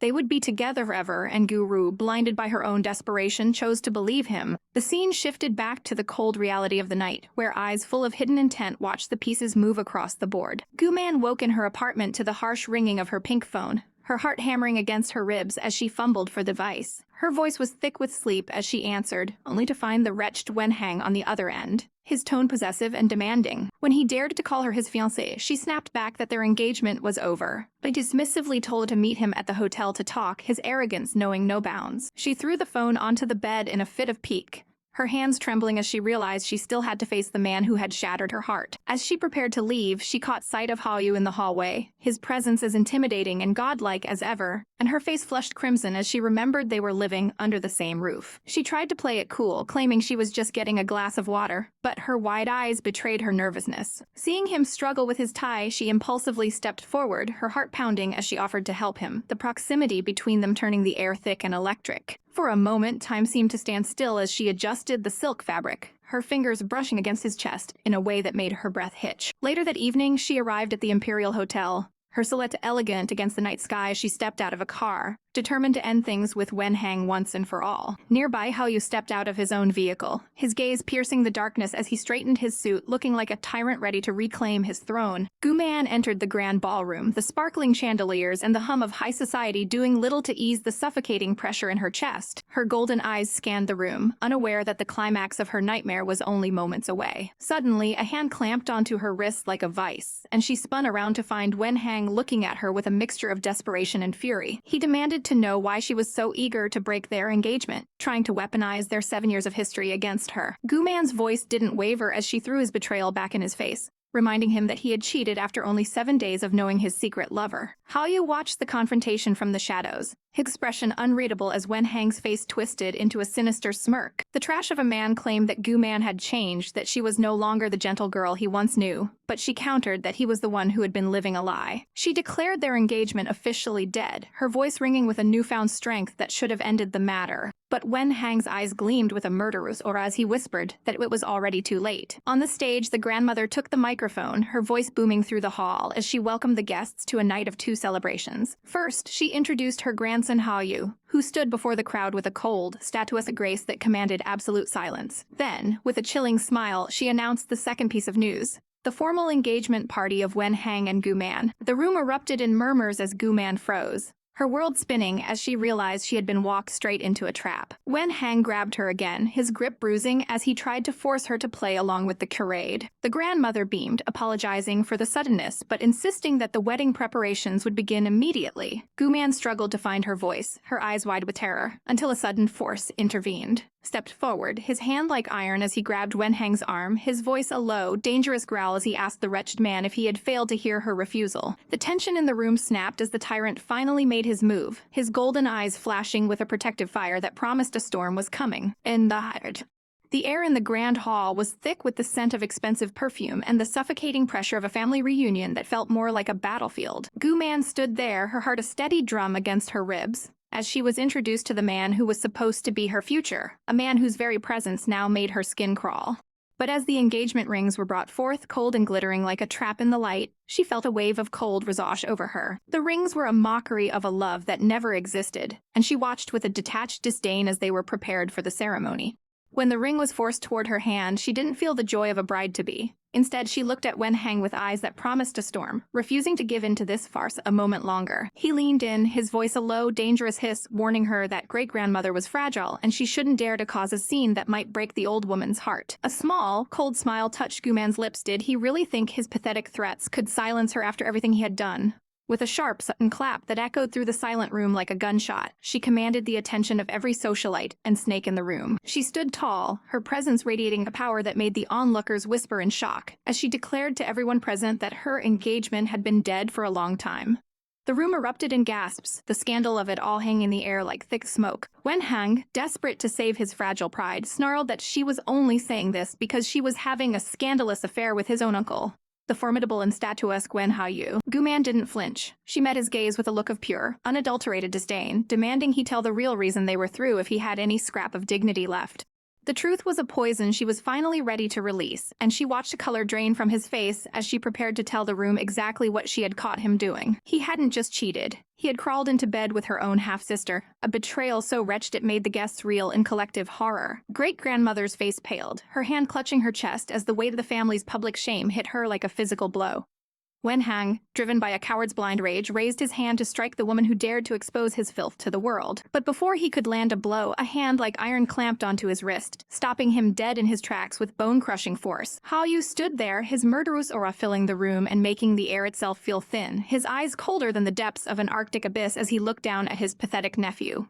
The sound of a sharp slap rang out, a stinging rebuke that left Wen Hang's cheek burning and his pride in tatters. Haou's voice was a low, terrifying growl, questioning where his nephew's manners had gone and if this was truly the behavior the Wen family took pride in. He stood as a godlike shield in front of Gu Man, his intimidating presence silencing the entire room of gossips. Then, in a move that shocked the high society world to its core, the cold tyrant pulled Gu Man toward him, claiming her with a kiss that was both a challenge to the world and a sacred vow. It was a moment of pure cinematic drama, the air around them practically sparking with a forbidden heat as he showed everyone who she truly belonged to now.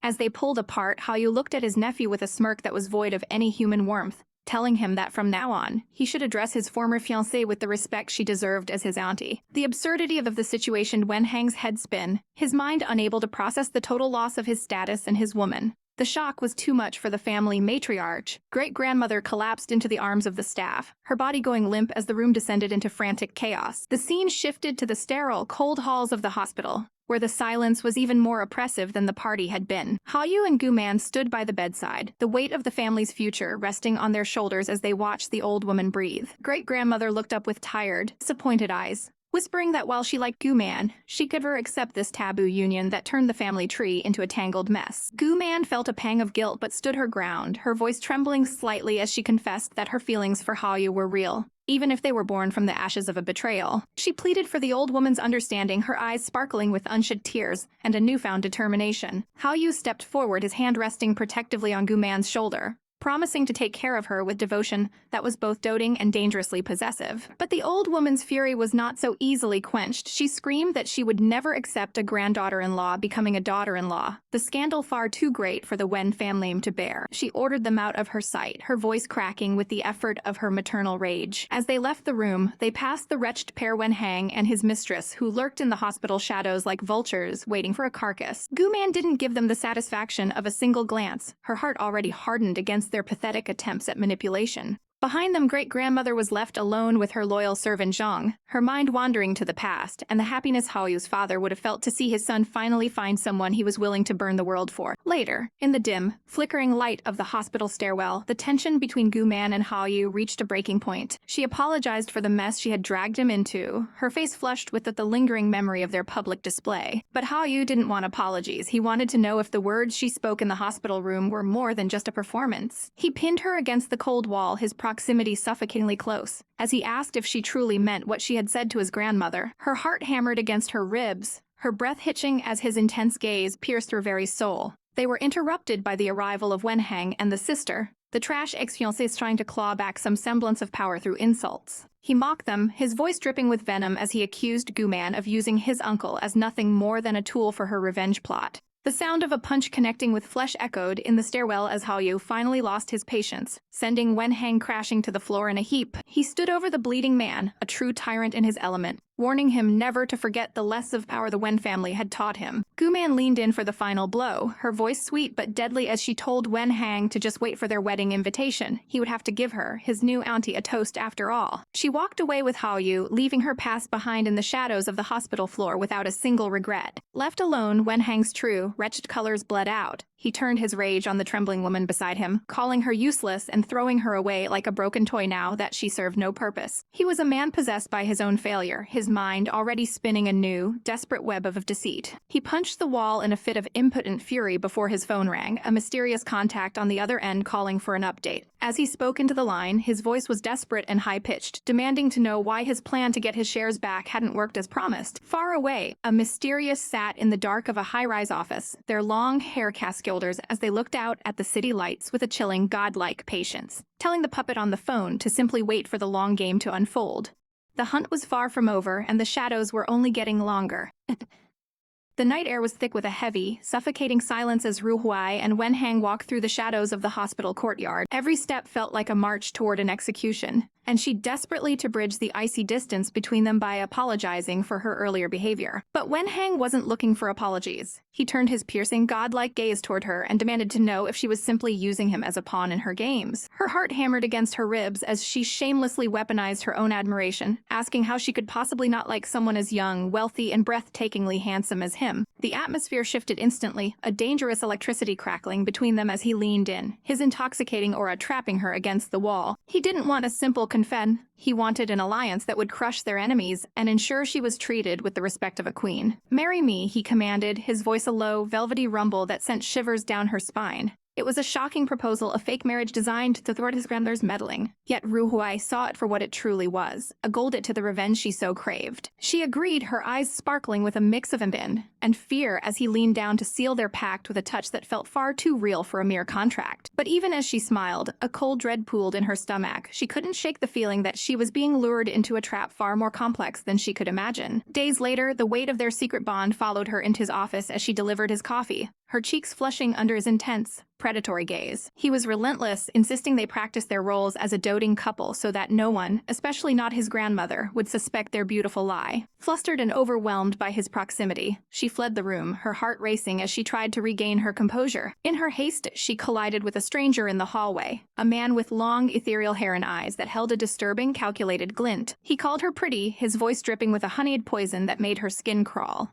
and his touch lingered on her arm with an audacity that felt like a threat. To this mysterious newcomer, Ru Huai was nothing more than an interesting new toy to be dissected. This man, Kui, was a phantom from a dark past, seeking out Millie with a murderous aura hidden behind a shallow smile. He spoke of their old friendship with a sickening sweetness, mocking the man whose life he had once systematically dismantled and left in the gutter. Wen Yu soon intervened, his statuesque form casting a protective shadow as he warned the intruder not to overstep. The encounter left Millie trembling with a suppressed rage, the memories of being treated like discarded trash resurfacing with a vengeful fire. Even the innocent children felt the shift in the air. Young Tian ran in terror from the suffocating pressure of Millie's grief, hiding behind Ruhuai as if she were his only shield. Millie tried to mask his pain with a playful dinosaur headgear, but the forced laughter couldn't hide the cracks in his soul. Ruhuai watched them, her heart aching with a premonition of the storm to come. Back in the office, the battle lines were being drawn as Leng Kuai revealed his true, venomous intent. His company had risen from the dead, and he was hungry for total dominion, ready to poach every talent and crush every rival in his path. As Ruhuai stepped into her fitting, looking like a dream in silk and lace, she was blissfully unaware that the men in her life were already moving their pieces on a board where her heart was the ultimate prize. Success tasted sweeter than the finest wine as Millie announced their company was finally, officially registered. His heart soared with the realization that his long-held dream was finally coming true. Crown Entertainment would soon become the most professional and formidable name in the industry. He turned to Gu Man, his eyes sparkling with anticipation as he urged her to come and see the fruit of their labors. There was so much work ahead of them, a mountain of tasks that needed her sharp mind and steady hand. But as the excitement settled, the shadows of the past began to bleed into the present, heralded by a sudden, violent flash of lightning. The memory was a jagged wound, a stormy night where a desperate man screamed into the rain, demanding an explanation for the betrayal that had stripped him of his life's work. A simple mortgage contract had been twisted into a wretched assignment of rights, a theft so cold it felt like a physical blow. Gu Man watched the scene unfold in her mind's eye, the rain blurring the lines of the fraudulent document as lightning tore through the sky. She woke with a start, her skin slick with a cold sweat as she tried to shake off the lingering dread of that unpleasant nightmare. A sudden clang in the darkness sent her heart racing, her fingers trembling as she reached for the light switch. The room flooded with light, revealing her companion acting suspicious, claiming she had only entered to lock the door.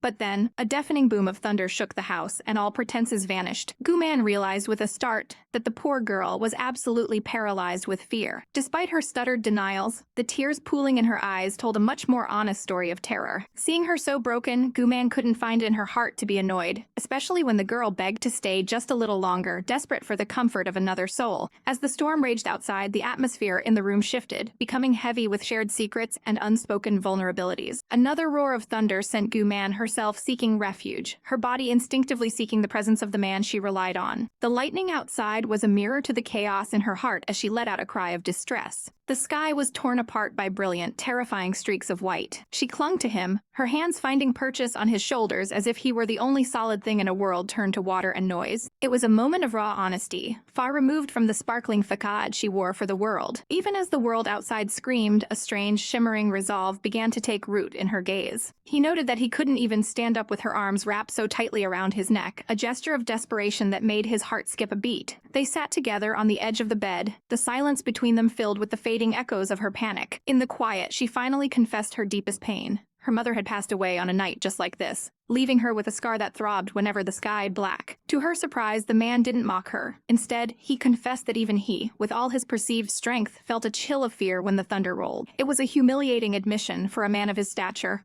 yet he offered it freely to bridge the distance between them. He told her she could call him whenever she was afraid, his voice a low, soothing balm against the roar of the rain. She retreated under her blankets, a tiny ball of nerves, while he watched over her with a gaze that had softened into something dangerously doting. He promised to stay until she fell asleep, even teasing her with the idea of them sleeping together just to see the blush creep up her cheeks. Eventually the lights went out, leaving only the soft glow of the bedside lamp, and the steady presence of a protector in the shadows. Outside, the storm continued its assault, but inside she was safe, watched over by a man who refused to leave her side. Morning brought a much-needed reprieve, the golden sun washing away the terrors of the night. As they walked toward the imposing silhouette of the Crown Building, the man looked remarkably refreshed, a sharp contrast to his usual stoic self. When questioned about his sudden good mood, he simply smiled, hinting at the pleasant dreams that had graced his sleep after the chaos subsided. Millie couldn't help but tease him, suggesting he must have done something quite scandalous to look that satisfied. Millie looked on with a knowing, gentle smile, realizing realizing the dynamics between them were changing. But there was no time for lingering on personal feelings. They were at the center of the fashion world now, attending their first major design party. The venue was a temple of opulence, the crown building shining under the morning sky. The party was in full swing, filled with the elite and the ambitious. And there, standing in the middle of the crowd with a glass of wine and a predatory smile,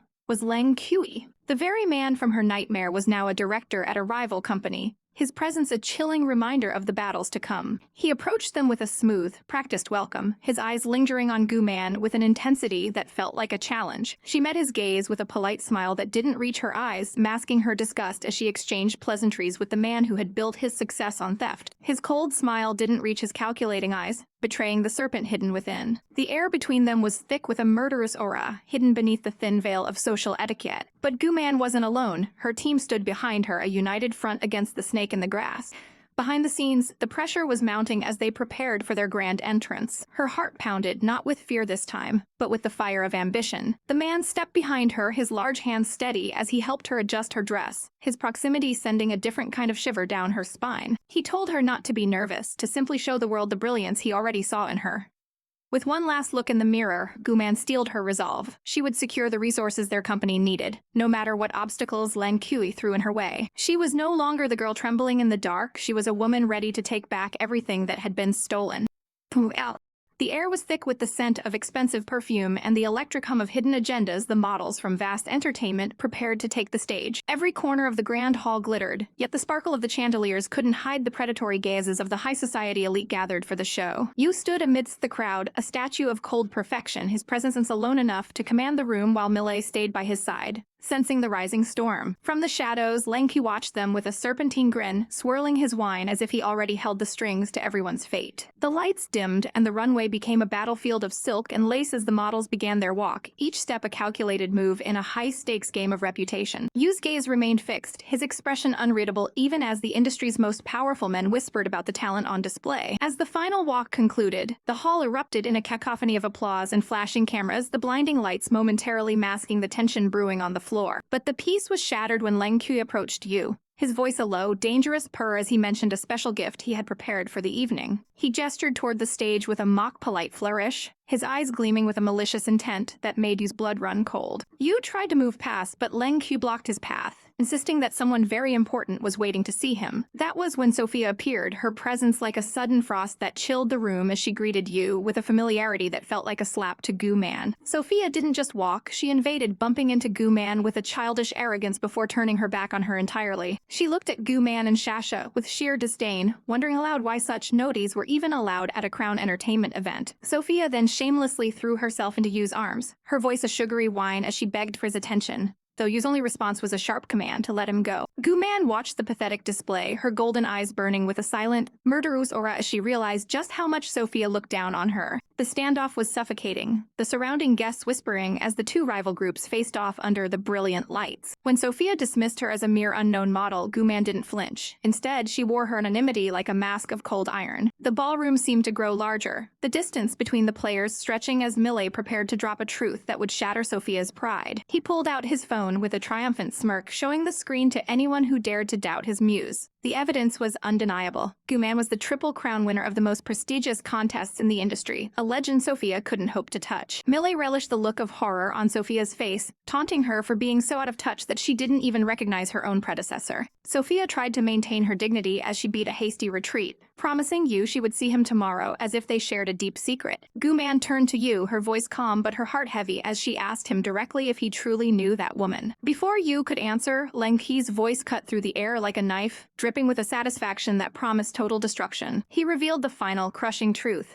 Sophia wasn't just an acquaintance, she was Yu's fiancée. The revelation hit Gu Man like a physical blow, the silence that followed feeling more violent than any scream. She looked at Yu, waiting for a denial that didn't come fast enough before forcing a laugh that was as sharp as broken glass. She wasn't going to be the victim in this tragedy. With a defiance of her head, she grabbed Shasha and announced she was leaving to find food that didn't taste like betrayal. They walked away without looking back, leaving the titans of the industry standing in the wake of their departure. The tension finally snapped when Millet's fist connected with Wen Haou's face, a thunderous bang that echoed the fury he felt for his friend. Millet stood his ground, his eyes flashing with a protective rage as he dared Wen Haou to say another word. Wen Haou merely rubbed his bruised jaw, a dark, twisted smile growing on his lips as he mocked Millet for his lack of restraint in front of the press. Yu didn't stay to watch the fallout, walking away with Millet while warning him to be careful with the hands he used to create his masterpieces. As they left, Yu cast one final, freezing glance over his shoulder, telling Leng Kui that his attempts to turn Gu Man against him were as childish as they were pathetic. He warned that the Wen family wouldn't let this slide, his voice a low growl of impending vengeance. Left alone, Leng Kui's composure finally crumbled into a mask of pure, unadulterated hatred. He raked a hand through his purple hair, laughing like a madman as he contemplated the delicious chaos he had unleashed. Outside, the moon hung cold and indifferent over the city, its light reflecting off the ripples of the dark river. Gu Man leaned against the bridge, the night air failing to cool the fire of humiliation burning in her chest. She tried to wash away the bitter taste of the evening with a drink, claiming the food was just too salty to hide her tears. Shasha waved to the men as they approached, her innocent shark contrast to the heavy silence between the leads. Gu Man looked back, her expression a mix of longing and stubborn pride as Yu finally stood before her. The proximity of his statuesque frame was suffocating, his silent presence demanding an explanation she wasn't ready to give.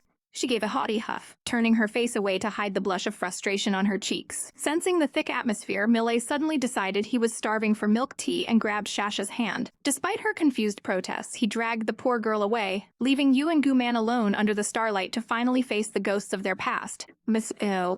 The night air was biting, but the warmth of the milk tea in her hands offered a small sanctuary as she sipped it quietly. Suddenly, expensive smelling weight settled over her shoulders. Wen Yu was draping his own jacket over her, his eyes filled with a simmering concern that made her heart skip. Why was he looking at her like she was the only thing that mattered, asking if work was truly more important than her own health? As they stood by the railing, the statuesque man began to unravel a dark past, speaking of a friendship shattered by the wretched Leng Kui, who had shamelessly stolen Millet's work to create Crown Entertainment. Wen Yu had been sent abroad by his family, forced away from the brewing storm. He watched the shimmering city lights, his profile like a god carved from marble, yet his voice carried a hint of ancient sorrow. Why was he sharing these intimate secrets with her, she wondered, her breath hitching when he confessed it was simply because she looked so upset. A soft, rosy blush crept onto her cheeks as she realized how closely he was observing her every emotion. But the mood shifted when he mentioned his fiancée, Lan Fei, an arrangement born of family ties that his own grandmother despised. Despite the complicated web of high society drama, there was a sudden heart-stopping playfulness in his gaze as he leaned in, asking if the milk tea was sweet before taking a sip from her very own straw. The world seemed to fade away as they shared that indirect kiss under the moonlight, the sparkling water reflecting the newfound tension between them. He stood tall and intimidating, yet his presence was a suffocating pressure of pure attraction. As the night deepened, the atmosphere was thick with unspoken promises. Far away, Millet and Shasha were wandering the streets, Millet desperately making excuses to find the perfect tea just to give the couple some privacy. The next morning, the consequences of that romantic riverside walk hit her hard. Gu Man was sneezing uncontrollably, her body trembling with a sudden cold. She cursed her own weakness, feeling wretched that even Wen Yu's coat hadn't been enough to shield her from the freezing night air. Her friend's hand pressed against her forehead, confirming the worst. She was burning up with a fever and needed rest. But she was a professional, and with the summer model fashion contest looming, she refused to back down. The click-clack of sharp heels echoed through the corridor as a new threat appeared. Lan Fei, the fiancée, arrived with a murderous aura and a group of sycophants in tow. She demanded to see Yu, with an arrogance that set Gu Man's teeth on edge. When they finally stood face to face, Lan Fei's gaze was colder than winter snow, looking down at Gu Man with pure disgust. She couldn't understand what Leng Kui saw in this girl, sneering that she didn't see anything great about her at all. Gu Man held her ground, hiding her illness behind a mask of indifference. Inside the office, the tyrant's demeanor vanished, replaced by a doting care that was almost overwhelming. He brought her hot water and a pill, his voice dropping to a low, dangerous velvet as he commanded her to take her medicine. Gu Man's heart pounded as she mentioned his fiancée was waiting outside, but Wen Yu only leaned closer, his proximity making her head spin. "Can I assume you're jealous?" he whispered, his eyes searching hers for a sign of weakness. He promised that if she didn't like the girl, he would have his grandmother end the engagement immediately, a declaration of devotion that left her breathless. She tried to play it cool, calling it a mere nominal engagement, but he wouldn't let her escape so easily. Just as she turned to flee back to work, his hand shot out, grabbing her wrist with a firm, possessive grip. He pulled her back into his space, mocking her attempt to be a hero when her face was still flushed with a telltale blush. The air between them was electric, a moment of pure, pure, unadulterated passion that was suddenly interrupted by a loud bang from the door. Millie and Shasha had been shamelessly eavesdropping, their eyes wide with shock at the flirtatious display. Furious at the intrusion, Wen Yu's cold mask returned as he banished Millie to a suburban factory as punishment. Soon, the day of the contest arrived, and the backstage area was a whirlwind of sparkling eyes and nervous energy. Shasha looked stunning in her edgy black ensemble, but all eyes were on the adorable little Tian, who was pouting inside a ridiculous shark headgear. The arrival of the handsome and mysterious Edward added a new layer of intrigue to the room. As the competition heated up, the pressure was suffocating. Millie, having survived his exile, watched the stage with bated breath. Wen Yu appeared in a pristine white suit, looking like a god among men as he prepared to judge the final. Guman stood ready, her eyes glowing with a fierce determination to prove herself. The cycle of love and rivalry was only beginning, and as the lights dimmed, the true battle for the crown started. The office was quiet once more as the memories of Wen Yu's doting care resurfaced. She could still feel the warmth of the hot water he had brought her, a simple gesture that felt like a lifeline. Take the pill, he had said, his voice a command she couldn't refuse. She remembered the way he looked at her, his gaze piercing through her defenses. Your fiancé is alone, she had reminded him, her voice trembling slightly. But he didn't care about the world outside that room. He wanted to know if she was jealous, his face inches from hers. The silence in the office was heavy with the weight of his question. If you don't like her, I'll end it, he had promised, his eyes burning with an intensity that made her soul ache. She had tried to hide behind the excuse of it being a nominal arrangement. Why should I be afraid, she had thought, even as her heart betrayed her. She had tried to leave, but he was too fast, his hand a shackle of desire around her wrist. Guman, he had growled, a name that sounded like a prayer on his lips. Don't be a hero, he had whispered, pulling her so close she could feel the heat radiating from his body. You're still blushing, he teased, his lips curving into a smirk that was both handsome and dangerous. Then came the bang, the sound of their private world shattering. Millie and Shasha, the eternal witnesses to their drama, couldn't help but stare. Wen Yu's annoyance was palpable as he dealt with the intruders. Millie's face was a mask of regret as he was sent away to the suburbs. Back at the contest, the air was thick with the scent of perfume and ambition. The models moved like ethereal beings under the spotlight. Backstage, the tension was a living thing. Mr. Millie, aren't you judging? Shasha had asked, her voice a mix of curiosity and nerves. But today was about the new blood, the fresh talent ready to take the world by storm. Little Tian remained the star of the show, his cuteness a weapon he used with expert precision. No more pictures, even as Shasha continued to snap photos for her secret album. Edward watched it all with a calm, calculating smile. Finally, Wen Yu took his place, the white of his suit a stark contrast to the darkness of the rivalries surrounding them. Guman looked up, her golden eyes reflecting a future she was finally ready to claim. The spotlights glared down on the audition stage, a place where dreams were made or shattered in an instant. Whispers rippled through the crowd as the models from Vast Entertainment took their place, their unconventional attire drawing in gazes from every corner as the audience wondered if the legendary designer Millie was finally washed up. Amidst the skepticism, the world-renowned Sun Yi sat as a judge, her presence alone enough to make the air feel heavy with expectation. When she rose to applaud, noting that the clothes and models matched perfectly, the room fell silent in awe. She granted a pass that felt like a golden ticket to the stars, and Guman and her companion couldn't hide their joy, their eyes sparkling with the thrill of victory. They had done it, passing without even waiting for the final results. But where there is success, shadows always follow. A woman named Sophia, desperate cling to relevance, tried to claim a connection with Sun Yi by mentioning a meeting abroad, only to be met with a cold, devastating lack of recognition. The humiliation burned, and in the dark corners of the venue, a wretched plan began to take shape as Sophia's reminded her that as long as Guman was gone, everything would return to her. Murderous intent hid behind a calculated smile as they discussed the trap they had set. The metal booth above the stage had been sawed through, a ticking time bomb waiting for the perfect moment to collapse and smash the people below into oblivion. They didn't care if she died. They only wanted her off the stage forever. As the models returned for their final walkthrough, the heavy structure groaned under the suffocating pressure of its own weight. Suddenly, the world turned into a nightmare. With a deafening roar of metal against metal, the booth gave way. The lights flickered and died as the massive structure plummeted toward the unsuspecting girls. Screams of warning echoed through the hall, but it seemed far too late to avoid the falling steel. A cloud of dust and debris swallowed the stage, leaving everyone in a state of paralyzing shock as the structure hit the ground with a bone-chilling bang. Panic surged through the crowd as people cried out that someone was buried beneath the wreckage. But as the dust settled, two figures emerged from the ruins, battered but alive. Thanks to Shasha's lightning-fast reflexes and her mastery of taekwondo, they had managed to dodge the fatal blow just in time. Sophia's face paled, her expression a mask of disbelief as she realized her perfect accident had failed. The air between Wen Haou and Sophia crackled with tension as he looked at her with eyes full of suspicion. asking if she had known the booth would collapse. Sophia tried to play the victim, her hands trembling as she feigned relief, but he saw right wretched lies.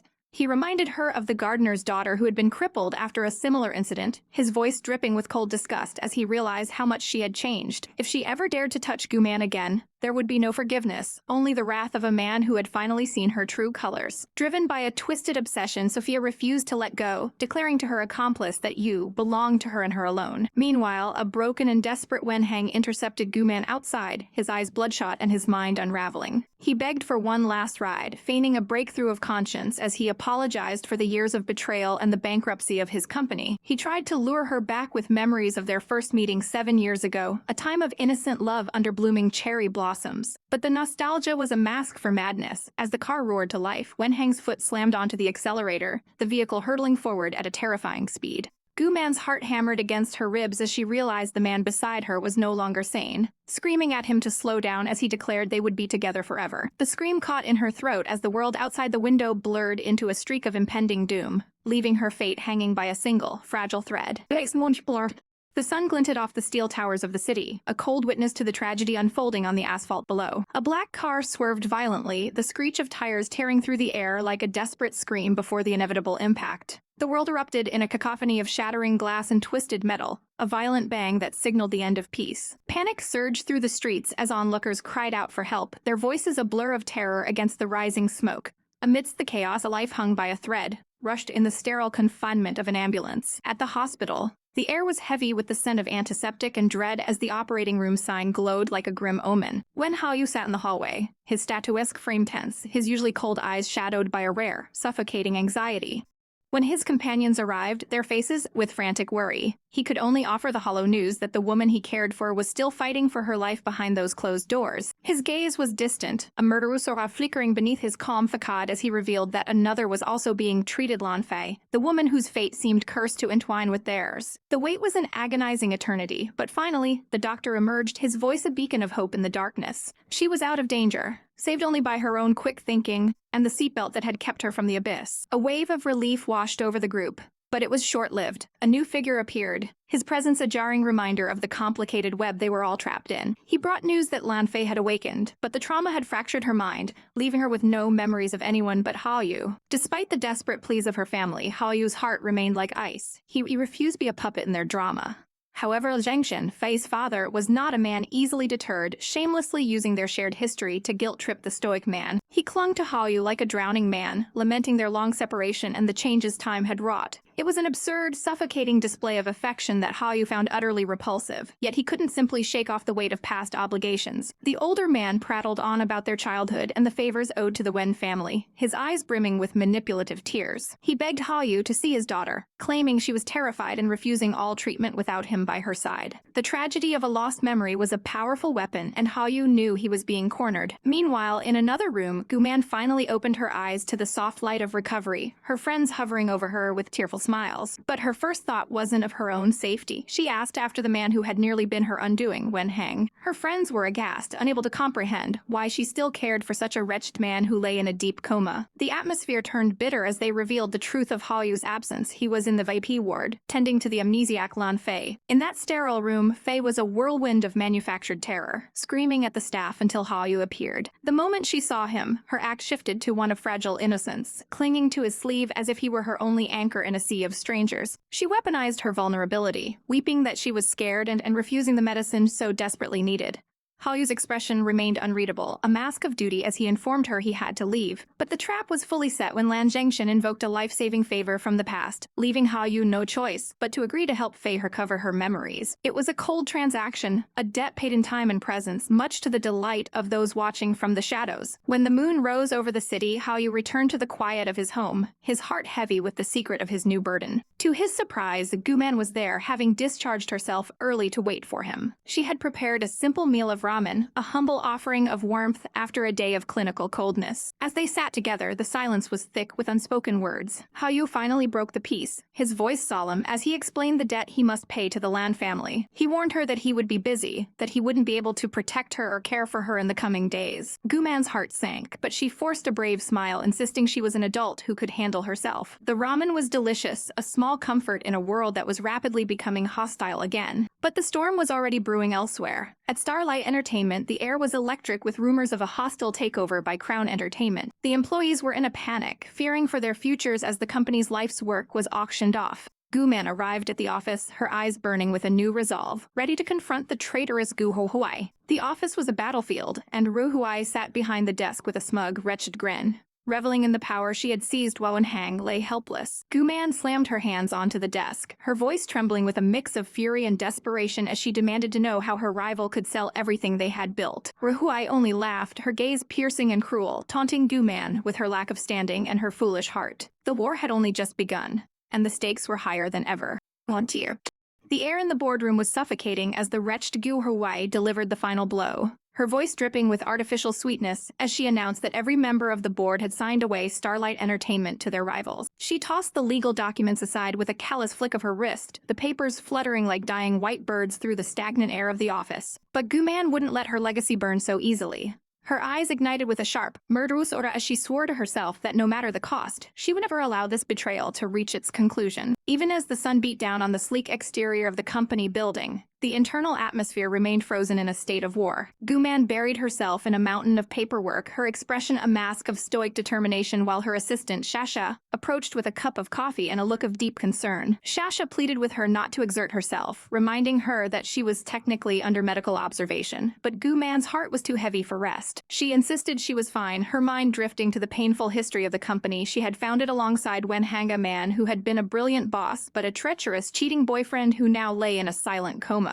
The tension spiked when Shasha mentioned that the angelic bitch Sophia had conveniently lost her memory, and that Wen Haou was visiting her in the hospital every single day. Driven by a mixture of jealousy and desperation, Guman abandoned her desk and sped toward the hospital, the city blurring past her window. She arrived at the VIP ward, her breath hitching as she reached the threshold where secrets were kept behind heavy doors. Inside, the manipulative Sophia was putting on a pathetic performance, clutching her head and whimpering about her unbearable pain to garner sympathy. Wen Haou, looking every bit the doting protector, urged her not to push herself, his voice soft in a way that felt like a knife to Guman's heart. Guman stood frozen in the hallway, the sight of their proximity shattering her composure. She hesitated at the door, the weight of her own loneliness pressing down on her. Seeking a different kind of pain, she slipped into the room where Wen Hang tethered to life by a rhythmic, cold ventilator. She looked down at his pale, still face, a bitter cocktail of grief and resentment in her chest, as she realized the company was failing while he simply slept. The sound of the machine was the only reply to her silent accusations as she stared at the man who had once promised her the world before shattering it. Finally, her strength broke, and she collapsed by his bedside, calling him a bastard through her tears and begging him to wake up and stop the destruction of everything they had built. The next day, the corporate world continued its cold rotation, the sun glinting off the glass towers of power. Back at the office, Wen Haou sat at his desk, his statuesque features clouded with a rare sense of distraction. His eccentric assistant, Millet, burst in with a fresh stack of documents that needed an immediate signature. Millet didn't just bring papers, he brought uncomfortable truths, sliding the files across the desk with a knowing smirk. He watched his boastly, noting the subtle tension in Haou's shoulders. With a mischievous glint in his eyes, Millet dared to ask if Haou found Guman beautiful. Haou's gaze flickered, his cool exterior momentarily cracking as he was forced to confront his growing obsession with the woman who was fighting the world alone. He admitted she was professional and stunning, but Millet pushed further, pointing out that while Haou was busy playing nursemaid Sophia, Guman was working herself into a literal grave. Millet questioned why he would help a woman like Sophia when they both knew her memory loss was a calculated lie. He teased Haou mercilessly, calling him faithless and skittish in a moment of absurd levity that masked the gravity of the situation. Eventually, Millet left to finalize the arrangements, leaving Haou alone with his conflicting loyalties. The heavy thud of the door closing echoed Haou's own internal turmoil, as he stared at nothingness. As night fell over the city, the stars offered no comfort to the weary souls below. Haou sat in his darkened apartment, a damp towel over his head as a genuine fever began to take hold of his exhausted body. He checked the time, nearly midnight,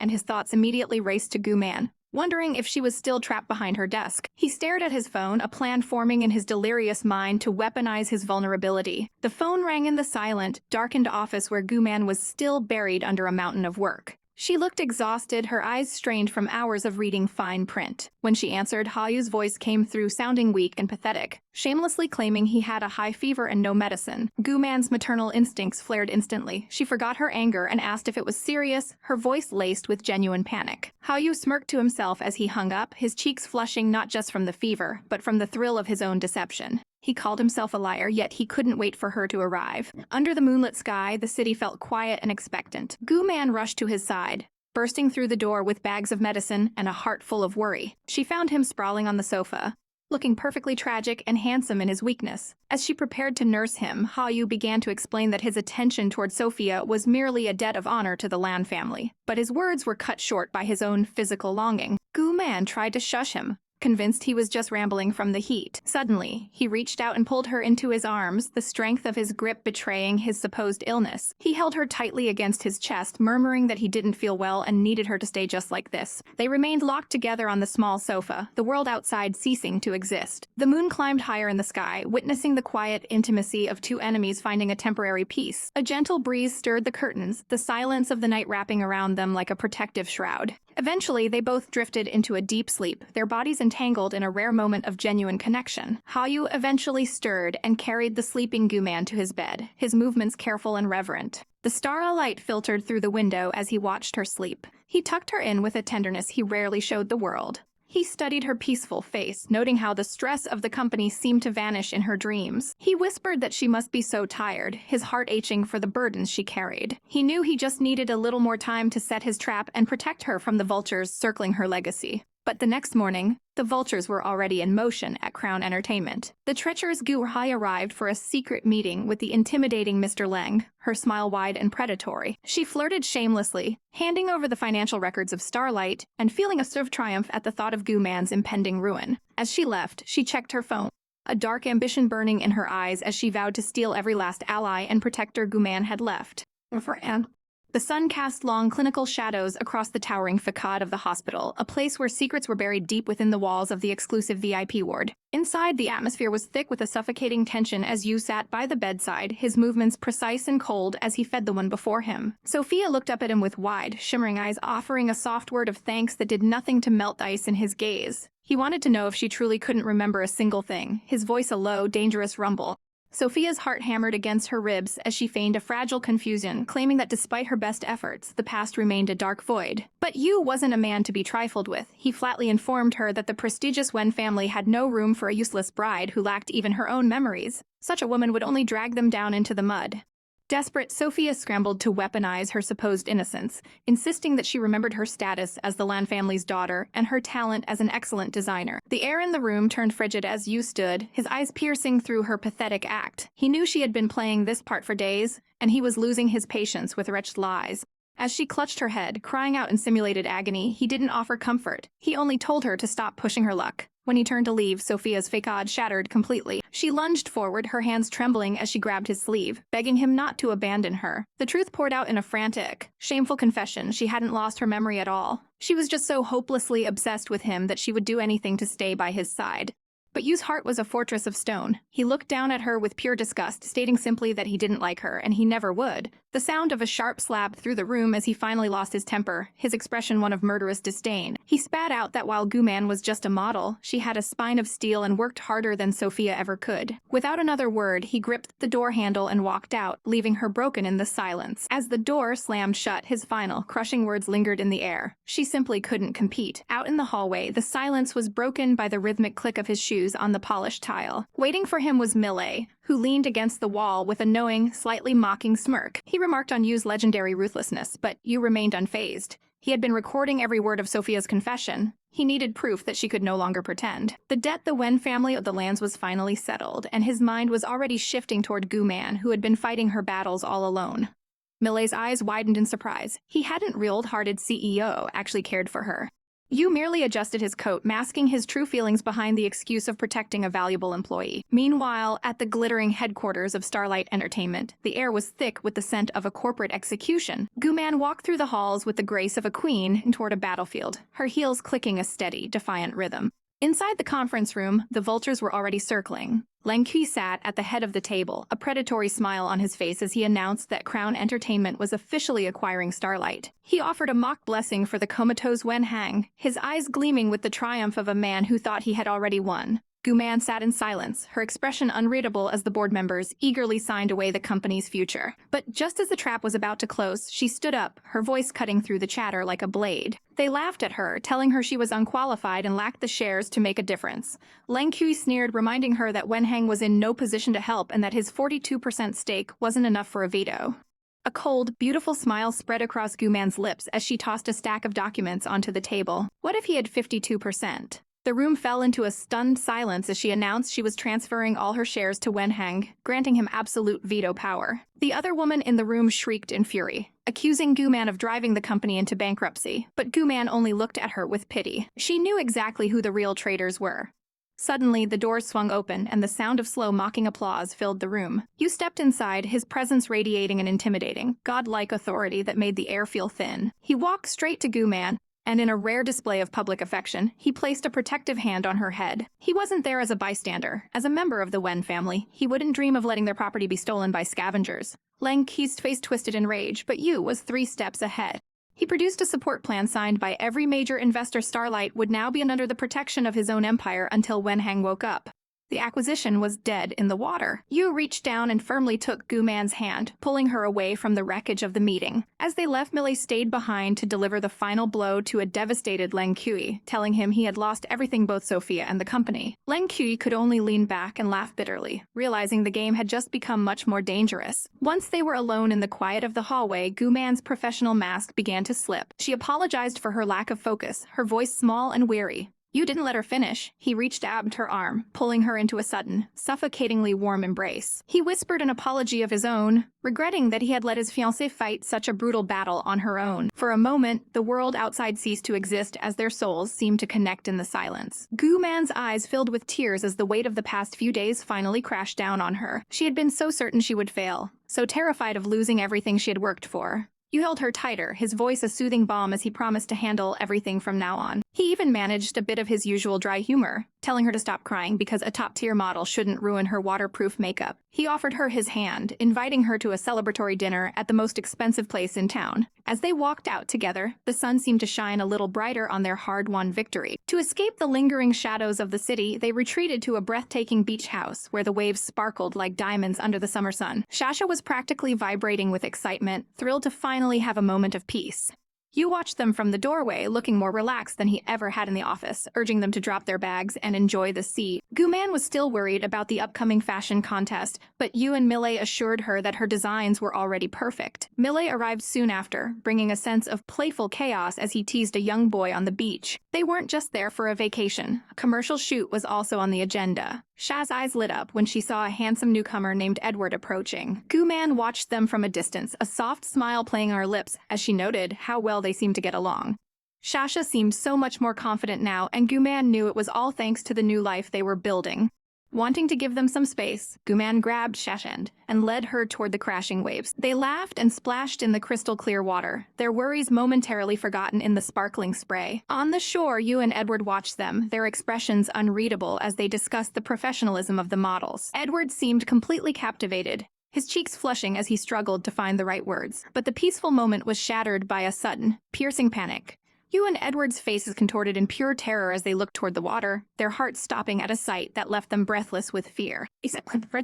The sun-drenched beach was supposed to be a place of professional elegance, but for Shasha, it quickly became a scene of absolute terror as she felt herself paralyzed by a tiny creature skittering across the sand. Her childhood trauma flared up with a vengeance, leaving her trembling as the silver-haired Edward couldn't resist teasing her, holding a pincered crab far too close to her delicate face. Sasha's eyes widened in sheer horror, and she fled from the playful torment. her heart hammering against her ribs like a trapped bird as she sought refuge. The photo shoot took a disastrous turn when the heavy machinery of the set caught the hem of her exquisite wedding gown, the sound of tearing silk echoing like a death knell across the shore. As the director's voice thundered with accusations of her being an unprofessional model, Sasha felt the weight of the world on her shoulders, her eyes brimming with unshed tears of humiliation. But Edward's playful facade vanished instantly, replaced by a surprising gentleness as he knelt before her on the sand, his hand steady as he tried to repair the damage to her dignity. Gu-man rushed to her friend's side, her protective instincts flaring as she helped cover the ruined dress, and offered a comforting embrace to the shaken girl. The tension finally broke when the shoot concluded, leaving everyone exhausted yet bound by a strange, new energy under the fading sun. Later, Edward's gaze sought out Sasha with a soft intensity, his cheeks flushing a faint pink as he asked if she would be attending the dinner later that evening. The night transitioned to a luxurious villa where the sparkling pool reflected the moonlight, yet the atmosphere inside remained thick with unspoken words and hidden desires. At the dinner table, the sight of more crabs sent Sasha back into her shell, her face pale as she stared at the plates with a look of pure dread. Young Tian, ever the observant and cheeky child, shamelessly exposed her fear to the entire table, prompting the adults to exchange knowing glances. With a gaze that had softened into something truly doting, Edward began peeling the crab for her, his movements methodical and full of silent apology. Sasha watched him, her heart fluttering at the unexpected gesture of devotion from the man who had teased her only hours before. He leaned in and insisted that she wasn't timid but rather incredibly cute, a compliment that sent a surge of heat to her face and left her breathless. Gu-man and the CEO watched the scene with a mix of amusement and suspicion, the air between them crackling with its own unique, heavy tension. Suddenly,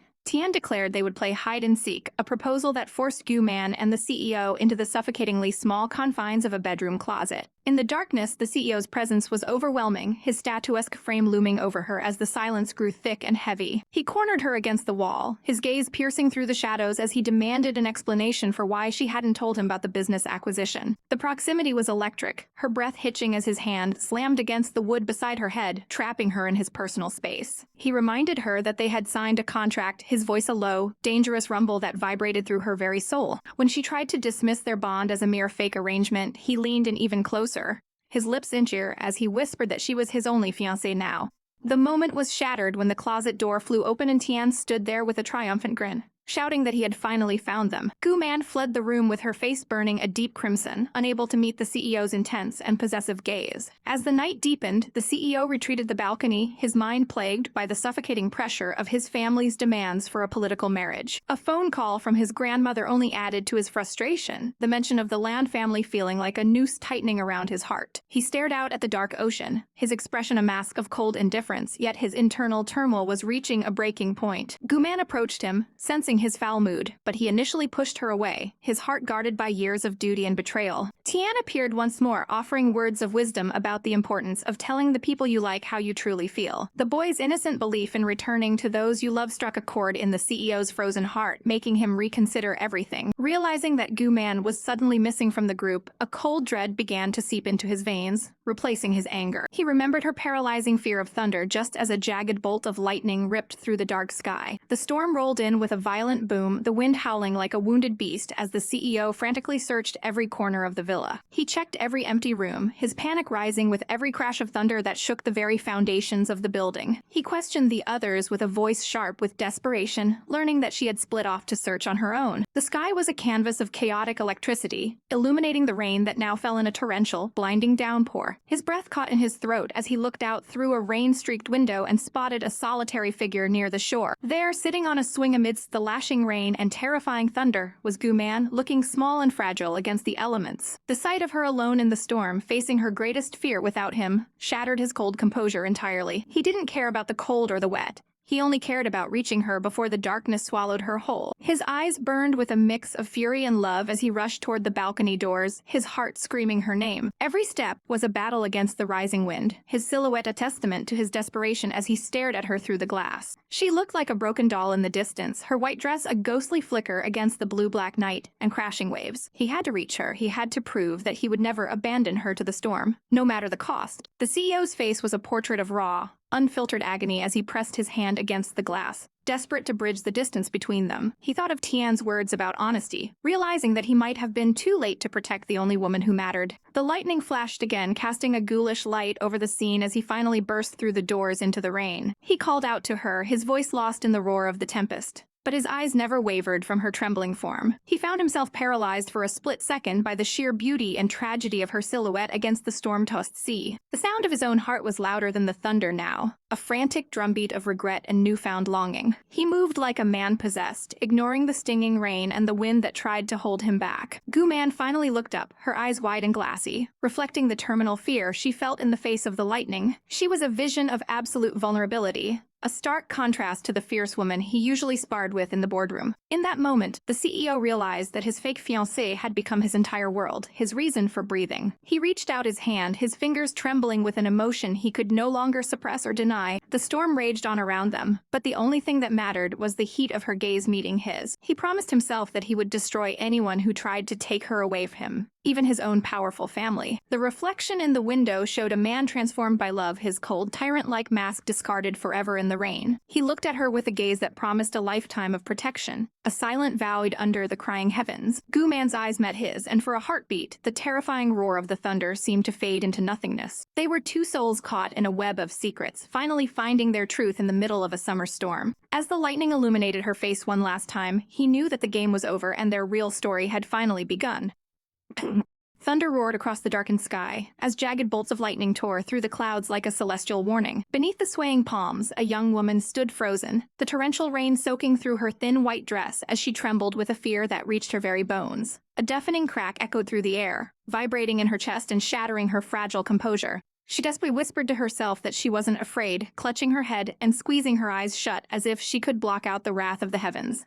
Her breath came in shallow gasps, her wide, tear-filled eyes reflecting the chaotic flashes of light that illuminated the desolate beach. Then came the boom, a sound so violent it felt as though the world itself was being torn asunder. The storm showed no mercy, the dark text of the thunderous sky looming over her like a physical weight. Alone and vulnerable, she huddled against the trunk of a tree, her small frame looking utterly lost against the vast, unforgiving storm. She bowed her head, the weight of her helplessness pressing down on her as the cold rain continued its relentless assault. Just as despair began to take hold, a strong, steady hand reached through the darkness, offering a lifeline she hadn't dared to hope for. He gripped her wrist with a firm, protective urgency, pulling her away from the danger with a strength that felt like an anchor in the storm. In an instant, she was enveloped in his warmth, her face pressed against his chest as he held her close, shielding her from the elements. Once they were safely inside, the atmosphere shifted from terror to a suffocating tension as he demanded to know if she was an idiot for hiding under a tree during a lightning storm. She could only offer a weak, stuttering excuse, her eyes downcast as she admitted she simply wasn't thinking in her moment of panic. His gaze was sharp, filled with a mix of lingering fear for her safety and a simmering frustration as he explained that lightning could have struck the very tree she was leaning on. She looked up at him, her cheeks flushing a soft pink as she realized how much he truly cared, despite his harsh words. He let out a weary sigh, running a hand through his damp red hair before telling her to go change immediately so she wouldn't fall ill. As she retreated behind the curtain to dry herself, she softly apologized, acknowledging that she shouldn't have done something so reckless. She explained through the fabric that she only did it for his sake, hoping to cheer him up after noticing his dark mood earlier. He stood there, and stunned, his muscular frame tense as he asked why she would go to such lengths just to make him a sand sculpture. She admitted it was her childish way of decompressing, a habit from her past that she thought might help him smash his frustrations away. A flicker of genuine emotion crossed his handsome face, his eyes softening as he realized her innocent intentions. He leaned in close, his voice dropping to a tender whisper, as he told her that she had already succeeded in making him happy. With a gentle touch, he pressed a lingering kiss to her forehead, a silent promise of protection that left her breathless. Meanwhile, in another part of the villa, the air was thick with mystery as Millet and the others discussed the shadows surrounding the Lan family. A young boy stepped forward, his expression grave as he asked about the head of the Lan family, Lan Zhengxian. He spoke of a girl he had seen at their estate, a girl whose eyes held a haunting, golden depth that hinted at untold secrets. Millet looked up at the glittering chandelier, his mind racing as he considered the boy's story. The group wondered if the girl was Lan Fei, but the boy's description painted a much darker picture of a delicate creature whose hair was almost as long as Shasha's. Millet listened intently, his profile sharp against the light as he processed the information. He questioned the boy further, his eyes narrowing behind his glasses as he sought the truth. Yu stood nearby, his gaze intense as he looked over at the group, the weight of the situation pressing down on them all. Guman appeared, looking slightly pale after her ordeal, though she tried to reassure Shasha that she was fine and wouldn't catch a cold. The boy confirmed their fears, stating that the girl he saw was definitely not Lan Fei and had clearly been abused, with bruises marking her delicate skin. Yu looked back at Millet, the realization of the Lan family's cruelty sparking a cold fire in his eyes. He placed a hand on Millet's shoulder, a gesture of solidarity as they prepared to act. Yu's mind was already spinning with a plan to dismantle their enemies, though he knew he would need the help of his trusted ally. He looked at Millet and Edward, his voice firm as he told them that he needed their cooperation to succeed. The next morning, the sun rose over a magnificent estate, where Yu arrived to greet his grandmother. He walked into the opulent room, his expression calm but determined. The elderly woman was overjoyed to see her grandson, though her first question was about the absence of the girl who had captured his heart. Yu cleverly navigated her inquiries, claiming his employee was far too busy preparing for the next round of the competition to visit. His grandmother huffed, looking down at his legs as she called him a black-hearted boss for overworking such a sweet girl. She then turned the conversation toward the marriage contract with the Lan family, remind him that the engagement was valid unless a new arrangement was made. Yu didn't flinch, instead leaning in with a mischievous glint in his eyes as he asked for her help in taking care of the situation. He shamelessly weaponized his charm, acting the part of the devoted, troubled grandson to win her over to his cause. The formidable matriarch eventually gave in, muttering about the troubles of the younger generation while secretly admiring his spirit. Yu stood with his butler, his profile reflecting his hidden resolve as he prepared for the next move. He knew his grandmother was a force to be reckoned with, having dealt with the family single-handedly after his grandfather's death. Her special ability to fight was something he couldn't afford to waste. A flashback to those haunting golden eyes reminded him of exactly what was at stake in this dangerous game. Back at the competition venue, the sun glinted off the modern building as the second round prepared to kick off. Yu and Millet stood behind a glass partition, their presence commanding as they watched the preparations. Yu prowled the area, his sharp eyes scanning for any signs of sabotage or hidden dangers that might threaten his team. He was interrupted by a rival who appeared with a smug smile, a man whose long hair and dark suit couldn't hide his arrogance. The rival offered a rare reservation ticket for a barbecue, a transparent attempt to bridge the gap between them. He held out the ticket,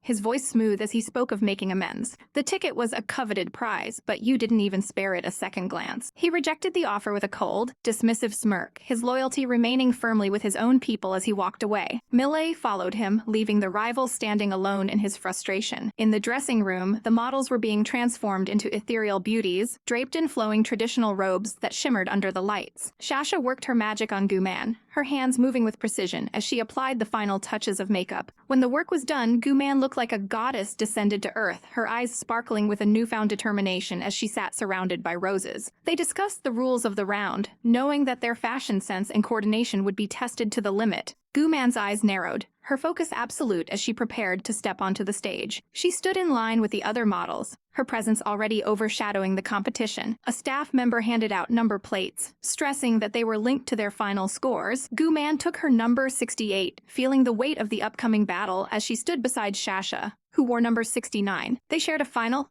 resolute look, Shasha cheering her on with a bright smile. With her head held high and her long hair cascading down her back, stepped forward, the light catching the silk of her robe as she prepared to fight for her win. The world was watching, and she was no longer the trembling girl in the rain. She was a force to be reckoned with. The stage lights glared down, exposing every micro-expression as the models stood under the suffocating pressure of the spotlight. Beneath the elegant robes and the illusory beauty of scattered rows, a cutthroat world waited to devour the unprepared. Behind the judges' table, the atmosphere was thick with a silence that could break a girl's spirit, but Shasha clutched her hopes tight, praying her performance was enough to survive the cut. Her friends were pillars of strength, with Millet and Wen Haou radiating a statuesque confidence that momentarily chased away her fear as they offered their doting support. Even the ever-composed Miss Gu offered a rare moment of encouragement, suggesting they celebrate their hard work with a meal to ease the tension. However, the light-hearted debate over barbecue versus ice cream was merely a fragile mask for the anxiety clawing at Shasha's heart as they prepared to face the final results. They were blissfully unaware of the murderous aura trailing them, as a mysterious figure watched their departure with a gaze that promised trouble. The stranger's lips curled into a predatory smirk, a silent omen of the storm brewing in the shadows of the competition. The group made their way to the results hall, a place where dreams were either forged in gold or shattered into dust. While they indulged in a temporary sweetness, the looming board held the final verdict that would change their lives. Their eyes scanned the lists, searching for the numbers that would grant them passage to the next trial. Name after name appeared, but the one Shasha desperately sought remained hidden from view. Miss Gu had passed with flying colors, but her joy was short-lived as she realized Shasha was nowhere to be found on the roster. Shasha's heart plummeted into her stomach, her wide eyes reflecting a devastation so deep it was physically painful to witness as she stared at the empty space. The failure was a bitter pill to swallow, leaving her standing in the wake of her shattered ambitions. When Millet and Wen Haou arrived, the air turned frigid at the sight of Shasha's trembling form and the absence of her name. The news of her failure hit like a physical blow, igniting a protective fire within her companions. Millet's composure snapped, his hand gripping the staff member's arm with a strength that betrayed his simmering rage. He demanded justice, refusing to accept that Shasha's number was missing from the winner's circle, while the staffer could only offer cold, bureaucratic excuses. The situation threatened to spiral into a public scandal that could disqualify them all, forcing the others to restrain Millet as he raged against the blatant unfairness. Guman gently intervened, deciding it was best to retreat before the damage to their reputation became irreversible. She led a broken Shasha away, her heart aching for the girl who had given her all for this chance. Behind them, the men exchanged a look of grim determination, their shadows lengthening in the hallway. It was time to move up their secret plan to handle the snakes in the grass who dared to sabotage their own. Little did they know, the same mysterious watcher from before was still lurking, waiting for the perfect moment to strike at their vulnerability. This world was far crueler and more calculated than any of them had imagined. In the relative safety of the lounge, Shasha finally let the dam break, her tears soaking into her silks as she lamented her perceived uselessness. She felt like a wretched burden, a model who had squandered the precious resources and faith her mentors had invested in her. The realization that she had failed despite all the help she received crushed her spirit. Guman's voice was a soft caress as she reminded Shasha that failure was not the end, but a catalyst for growth and resilience. With her spirit somewhat mended by the doting comfort, Shasha prepared to return the borrowed elegance of her costume. But as she moved through the back halls, she noticed the dress she had left behind and felt a pang of lingering regret. She picked up the garment, her mind wandering to the uncertain future that lay ahead. As she walked through the changing rooms, she stumbled upon a scene of pure despair among the other contestants. Another girl, Baeksu, was drowning in her own tears, surrounded by others who whispered the industry's darkest secrets. The revelation hit Shasha like a lightning strike. The contest was rigged, a mere stage play where the winners were decided by bribes and corporate greed rather than talent. Models like them were nothing more than stepping stones for the chosen few. Despite her own heartache, Shasha's innate kindness grew as she offered a comforting hand to the girl who had been discarded by the system. Guman found her eventually, her expression unreadable as she saw Shasha grappling with the loss of her innocence in this den of vipers. The secrets of the industry were a heavy burden to bear for such a young heart. Even as they parted ways, the weight of the truth settled heavily on Shasha's shoulders. She couldn't help but wonder if she was also just a pawn in someone else's game, a thought that made her blood run cold. Seeking answers, she met Baeksu in the quiet corner of a cafe later, where the aroma of couldn't mask the bitterness of their conversation. She needed to know the depth of the corruption, her sparkling eyes now clouded with suspicion and a newfound resolve. Baeksu didn't hold back, describing the unwritten rules where companies bought success for their favorites, leaving the rest to rot in obscurity. The realization that her hard work might never be enough in such a wretched circle left Shasha in a state of suffocating contemplation. Bribes were the currency of success here, and the realization was a jagged glass in her heart. Shasha wondered when luck would finally shine on someone who truly deserved it. Her face was a mask of silent calculation as she processed the dark reality of her dreams. Suddenly, the quiet was interrupted by a man cloaked in mystery, his face hidden behind a mask and dark lenses as he entered the cafe. He approached their table with a confidence that commanded attention, his presence vibrating with an energy that felt strangely familiar to Shasha. When he lowered his disguise to reveal the face of the superstar Edward, Shasha nearly choked on her breath in sheer shock. He wasn't there by accident. He had come specifically to find her, ignoring the massive risk to his own reputation. Baeksu's shock was palpable as she recognized the idol standing before them, her fangirl heart racing in her chest. Edward desperately signaled for silence, his finger to his lips as he prayed to remain unnoticed by the growing crowd. But Baeksu's excitement was a beacon, and the secret was out. Within seconds, the whispers turned into a roar as fans across the cafe recognized the icon. A wall of people closed in, their phones raised like weapons to capture the moment of the star in their midst. Edward turned to Shasha with an apologetic look, knowing he had to get her out of there before they were trampled. He stood up, the pressure of the suffocating crowd becoming unbearable for both of them. He didn't hesitate for a second, seizing her wrist with a strength that brooked no argument. They sprinted out of the cafe, a blur of motion as they escaped the clutching hands of the mob. The fans chased after them with a fervor that bordered on madness, their adoration turning into a terrifying pursuit. This was the reality of the life they had chosen, where even a simple cup of coffee could turn into a desperate race for freedom. The chaotic roar of the crowd echoed through the streets as fans surged forward like tidal wave, desperate to catch a glimpse of their idol. Amidst the frenzy, a woman with hair as dark as midnight and a gaze that could frost over the sun watched with detached coolness. She didn't belong to the madness. She was the architect of her own destiny, her silhouette sharp against the shimmering light. Reaching for the sleek handle of a luxury car, her movements were deliberate and graceful. She offered a small, calculated apology to Mr. Lang for the delay, explaining that an unknown star had conveniently provided the distraction she needed to slip away. Inside the plush interior, the atmosphere was thick with unspoken alliances as the statuesque behind the wheel navigated through the city. He had sacrificed a prestigious promotion just to aid her, a gesture that spoke volumes of his loyalty or perhaps his ambition. But she merely smiled, a predatory glint in her eyes, noting that powerful man owe her a favor was far more valuable than any corporate title. They had successfully hooked their target, and now the real execution of Mr. Lang's plan could begin. Far from the cold calculations of the elite, the air was filled with a different kind of desperation as a silver-haired youth and a girl with locks the color of cherry blossoms ran hand-in-hand beneath a sprawling sky. They were like two runaways in a world that refused to let them be, their fingers interlaced as they sprinted toward a fleeting freedom. Behind them, the city loomed like a concrete cage. But for a moment they were just simple children blissfully gullible to the dangers of their own hearts.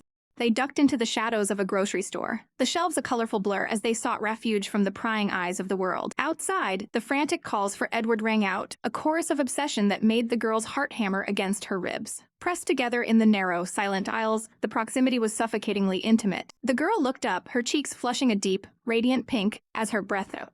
She snapped, an apology for the chaos, her eyes wide and shimmering with a mix of fear and burgeoning affection. But Edward only looked at her with a soft, melancholic tenderness, insisting that he was the one who should be sorry for dragging her into his complicated world. He worried about the friend they had left behind at the cafe, his voice a low, soothing hum that made her pulse race. Shasha tried to reassure him, her heart swelling when he reached out to gently pat her head, his touch as light as a falling petal. He promised her that the people at Vast Entertainment were kind and wouldn't ignore a newcomer like her. She looked at him with stars in her eyes, feeling the weight of his encouragement as she prepared to head back to company, warning him to be careful of his fans. As she disappeared through the glass doors, Edward watched her go, a shadow of longing crossing his handsome features. The sun beat down on the towering glass monolith of the entertainment empire, a place where dreams were either forged in gold or crushed into dust. Inside, the air was charged with a different kind of pressure. Mr. Millet and Mr. Wen stood in the office, their expressions unreadable as the weight of the upcoming semifinals hung over them. A soft knock broke the tension, and Miss Gu entered, carrying a tray of tea with the practiced grace of a seasoned professional. The atmosphere shifted to one of playful camaraderie as Mr. Millet teased Mr. Wen about whether the company was so short on cash that their top model had to do secretarial work. Miss Gu's cheeks bloomed with a shy heat as she watched Mr. Wen take a sip of the tea she had carefully prepared. They're filled with the light-hearted sound of laughter, a brief respite from the cutthroat world of fashion. But in the hallway, the air turned cold. Shasha walked with heavy steps, her expression darkening into a mask of simmering resentment. The failure of the contest gnawed at her soul, a bitter pill she couldn't swallow. Suddenly, her phone vibrated. A call from her little brother. The news was a physical blow. Their mother had collapsed in the street. Panic surged through her as she fled the building, her only thought to reach her family. Back in the office, Mr. Wen froze, a sudden, chilling premonition washing over him as he watched her retreating figure. He had a bad feeling, a shadow looming on the horizon of his mind. Shasha arrived at their modest apartment, the walls closing in on her as she found her little brother Tian waiting by the door. He looked up at her with big soul eyes, asking about their mother. Shasha forced a smile, stroking his hair and telling him that the doctor said she just needed rest. She praised him for being a good boy, her heart breaking as she realized she would have to carry the burden of their survival alone. She lied through her teeth, telling him she wasn't busy at work because she had lost the contest, hiding the true depth of her desperation behind a fragile smile. She promised to cook him a delicious meal, her voice trembling with the effort of maintaining a facade of normalcy. Tian watched her, his young face etched with a wisdom beyond his years, sensing the cracks in his sister's armor. As night fell over the city, the stars offered no comfort. Miss Gu stood in the dimly lit office, clutching the paperwork for the semifinals, her mind racing. She approached Mr. Wen, presenting the requirements, but the conversation quickly turned to Shasha. She couldn't shake the feeling that something was terribly wrong. Noting how Shasha had been avoiding everyone lately, Mr. Wen's face remained a mask of cool indifference, but his eyes betrayed a flicker of concern as he listened to Miss Ga's worries. He authorized her to buy supplements for Shasha's mother on the company's account. A small mercy in a cold world. As Miss Gu left, the silence of the office was shattered by the shrill ringing of Mr. Wen's phone. He answered with a sharp, guarded greeting, his brow furrowing as he recognized the voice on the other end. It was a summons he couldn't ignore, a meeting in the biting night air that promised only more complications. The next day, Miss Gu arrived at Shasha's home, her arms laden with gifts and a heart full of genuine concern. Shasha opened the door, her eyes widening in a mixture of shock and something that looked uncomfortably like guilt. They sat together in the quiet living room, the steam from the tea rising between them like a mist of unspoken secrets. The silence was deafening, a suffocating pressure that Miss Gu didn't know how to break. Just as she gathered the courage to speak, Shasha's phone screamed for attention. Shasha fumbled for it, her face turning ashen as she looked at the screen. She excused herself with a frantic, stuttering explanation, leaving Miss Gu alone in the chilling silence of the room. Behind the closed door, Shasha's expression shifted into something unrecognizable, cold, calculating, and dangerously sharp. She listened to the voice on the other end inviting her to a charity party for the upper class, a golden ticket to a world that had previously shunned her. It was a chance to find an investor, to stop begging for scraps from a company that didn't value her. She agreed, her voice a low hiss of determination. When she emerged, she practically pushed Miss Gu out the door, claiming Mr. Millet had called with an urgent task. Miss Gu walked away, her suspicions crystallizing in cold lump in her chest as she realized Shasha was deliberately avoiding her. She looked back at the building, unaware that Shasha was watching her from the window with a gaze as piercing as a winter frost. The city buzzed around Miss Gu as she walked the crowded streets, her mind a whirlwind of doubt. She answered a call, her voice small and fragile against the roar of the world. But the world had one final, cruel trick to play. As she looked across the plaza, she saw a sight that shattered her heart into 1,000 jagged pieces. The rumors were true. Mr. Wen was really getting married to Lan Fei. She stood frozen, a ghost in a sea of strangers, as the man she loved walked away with another, leaving her alone in the cold, unforgiving light of the afternoon. The stars shimmered over the city, a deceptive calm before the storm that was about to break. High above the glittering lights, Millet stood on the balcony, his silver hair catching the moonlight as he toyed with his phone, his mind already spinning a web of intrigue. Haou approached, his sharp eyes narrowing as he questioned what sort of trouble his companion was stirring up this time. Millet's smirk was as cold as a winter frost as he confessed to calling Guman earlier that day. He had whispered poisonous lies about Haou's supposed engagement to Lan Fei, to see if the girl would finally shillings. Haou's expression darkened instantly, a murderous aura radiating from his statuesque frame as he gripped the railing. How could Millet be so reckless with such a sensitive matter? The silver-haired man merely shrugged, urging Haou to calm down. After all, didn't he want to know if he held a special place in her heart?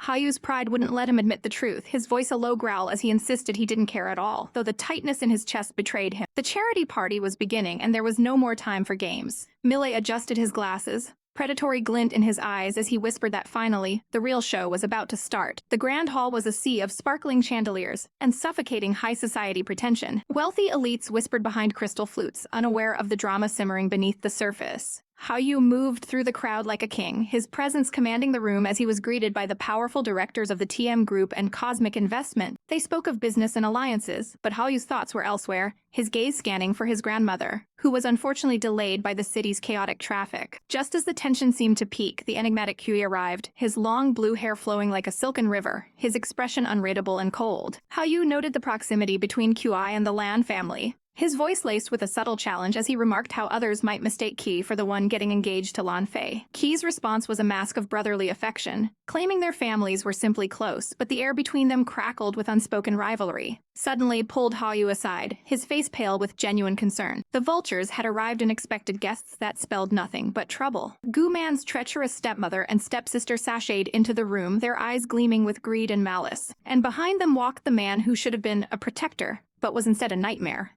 Gu Shihao, Guman's father. The atmosphere turned icy as the two families collided. Haou knew the wretched history between Guman and her father, the way they fought like enemies whenever they met.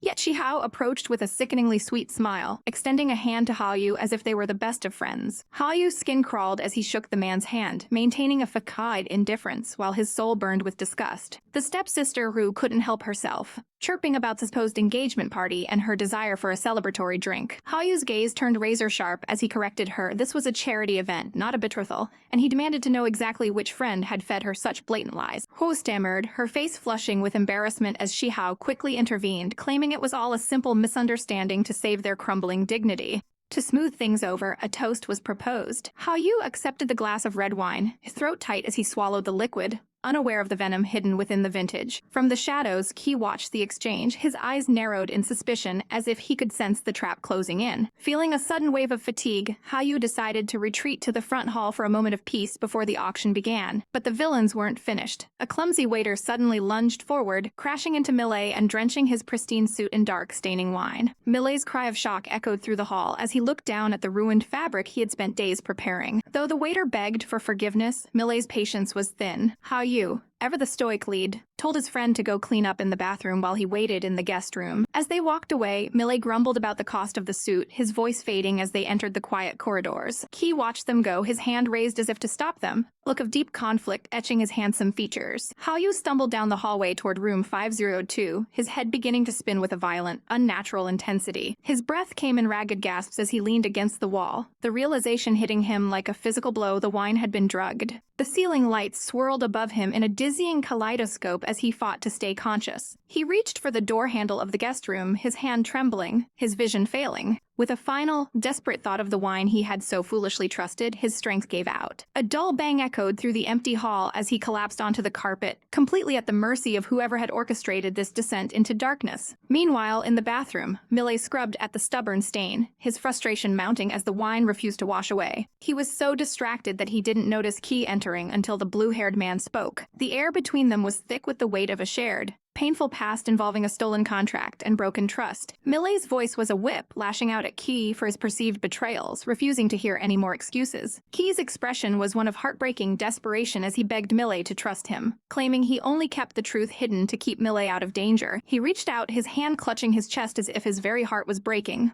But Millet wouldn't have it. He shrieked at Qi to stay away, his eyes wide with a mixture of fear and lingering affection he refused to acknowledge. With a final, cold goodbye, Millet turned his back and fled the room, leaving Qi standing in the silence, a lone figure of regret. Millet hurried through the halls, his heart hammering against his ribs as he tried to call Haoyu, only to be met with an agonizing silence. Where was he? Why wasn't he answering? Unbeknownst to him, a mysterious woman in a provocative red dress was being led toward room 506 by a bribed servant. Her eyes gleamed with a predatory hunger as she gazed upon the unconscious Haoyu sprawled across the sofa. He looked like a fallen god, vulnerable and breathtaking, and she whispered a vow that he would finally be hers tonight. Outside, the rest of the Wen family approached, led by the stern grandmother and Haoyu's father. They were hanged for the trap. Qi suddenly intercepted Millet, his grip on the man's arm like iron as he demanded to know where Haoyu was hidden. Millet's confusion turned to terror as he realized his friend was truly missing, and Qi's voice rose in a frantic warning that if anything happened to Haoyu, the Wen family would show no mercy. A scream tore through the air, piercing the tension as the true horror of the night began to unfold. The stars remained indifferent, their cold light reflecting the golden eyes of a girl whose destiny was now irrevocably entwined with the chaos of the Palace of Greed. Dead fear.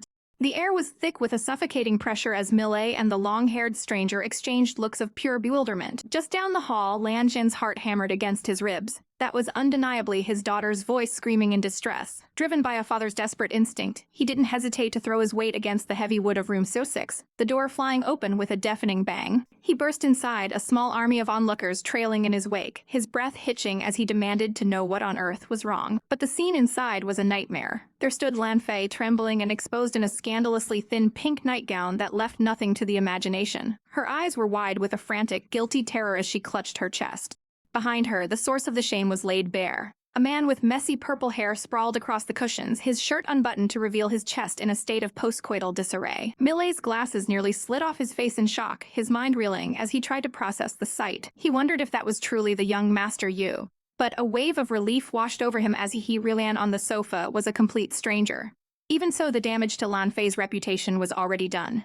She looked like a cornered animal, babbling about how Yu was supposed to be the one waiting for her in this guest room. She clasped her hands in a silent prayer, her dignity crumbling with every passing second. The atmosphere turned icy as a stern, aristocratic woman stepped into the room, her gaze sharp enough to draw blood as she took in the girl's wretched appearance. Lan Fei scrambled to grab a white sheet, desperately trying to shroud her shame from the grandmother's piercing eyes. The elder woman's fury was a cold, quiet thing as she turned on Lan Zhengxun, demanding an explanation for this filth. When they were supposed to be discussing a royal engagement, she wouldn't even let him touch her, her disgust radiating in waves as she ordered everyone out of that wretched room. As they retreated, the long-haired man allowed a tiny, dangerous smirk to dance across his lips. Meanwhile, Lan Fei stood frozen, her skin pale and slick with a cold sweat.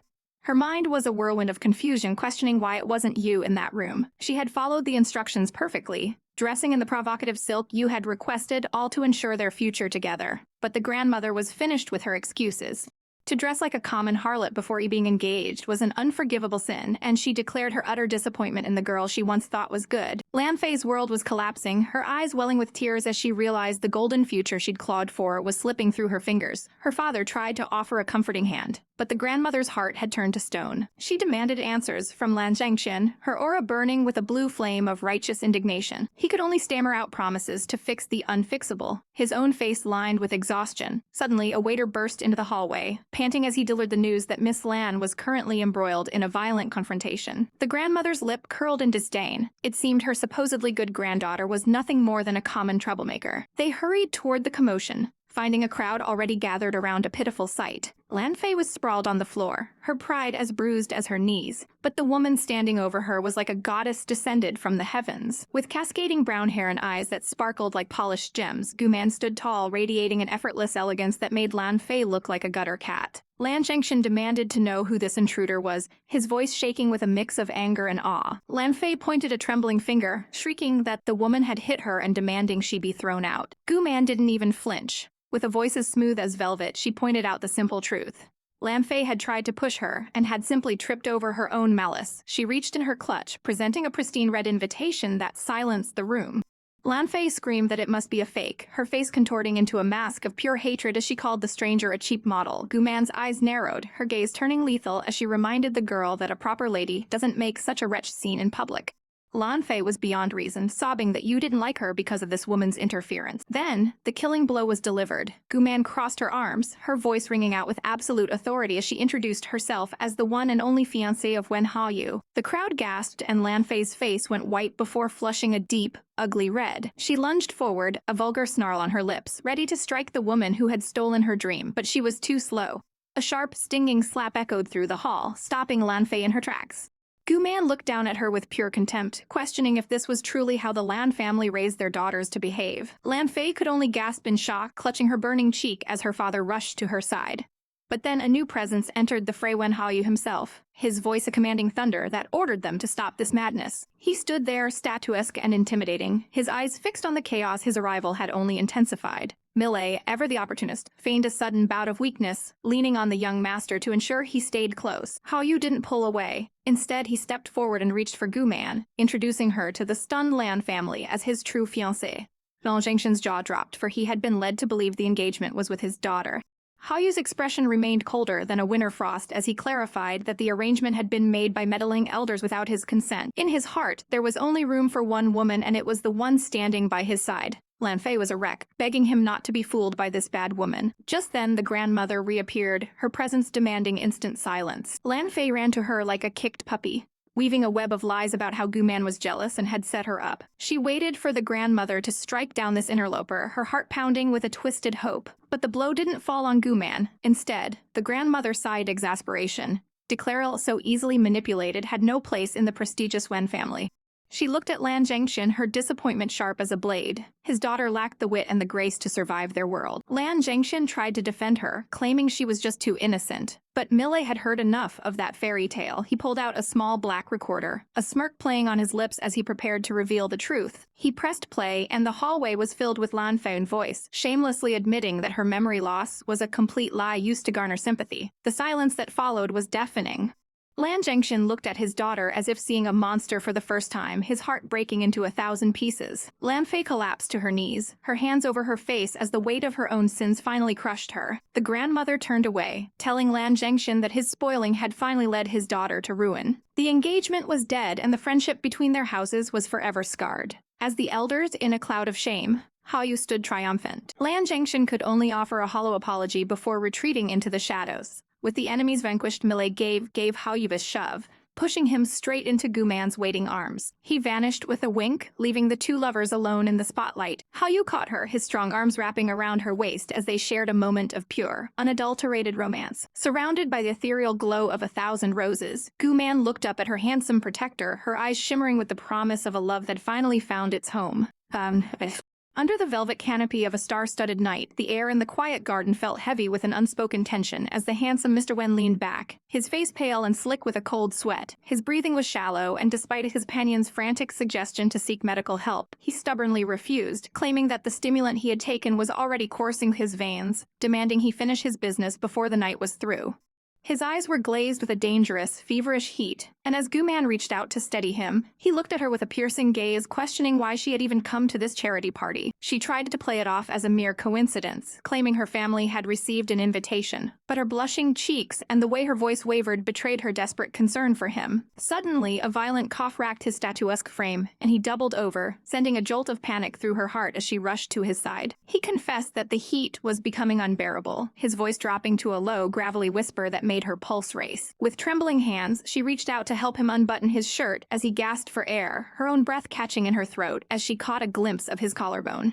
She asked if he felt any better, her voice barely a whisper in the moonlight, but instead of an answer, he lunged forward, his movements fueled by the medicine's intoxicating effects. He pulled her in sudden, suffocating embrace, his lips crashing against hers in a moment of sheer, unbridled desperation. Gu Man froze in shock, her eyes widening as his strong hand gripped her waist, pinning her against him as he lost all control. She pleaded for him to wake up, to snap out of the haze, but he only buried his face in the crook of her neck, his weight heavy and demanding. Just as the situation threatened to spiral into something irreversible, a sudden icy deluge came crashing down from above, soaking them both to the bone. The romantic tension vanished an instant, replaced by the comedic gurgle of water, and the sight of Mr. Wen looking like a drowned kitten. Standing over them with a bucket and a smirk was Mr. Millet, who chided them for taking advantage of the moonlight, his presence a jarring wake-up call. As Gu Man frantically tried to dry the shivering man, Mr. Wen admitted that the cold water had finally cleared the fog in his mind, though he grumbled about Millet's lack of gentleness. Millet didn't hold back, mocking him by saying he would have been eaten alive if he hadn't intervened, leaving Gu Man to burn with a fresh wave of embarrassment. To ensure his friend didn't stray again, Millet shamelessly handed the bucket to Gu Man, telling her to use it as a weapon if the red hair dared to bully her once more. Mr. Wen, finally regaining his composure, told his friend to cut the crap and get back to work, his professional mask sliding back into place. He offered Gu Man a soft, rare apology for his earlier lapse in judgment, and she quickly assured him that she understood he wasn't himself. The moment was cut short by Millet's impatient shouting, reminding them that time was of the essence.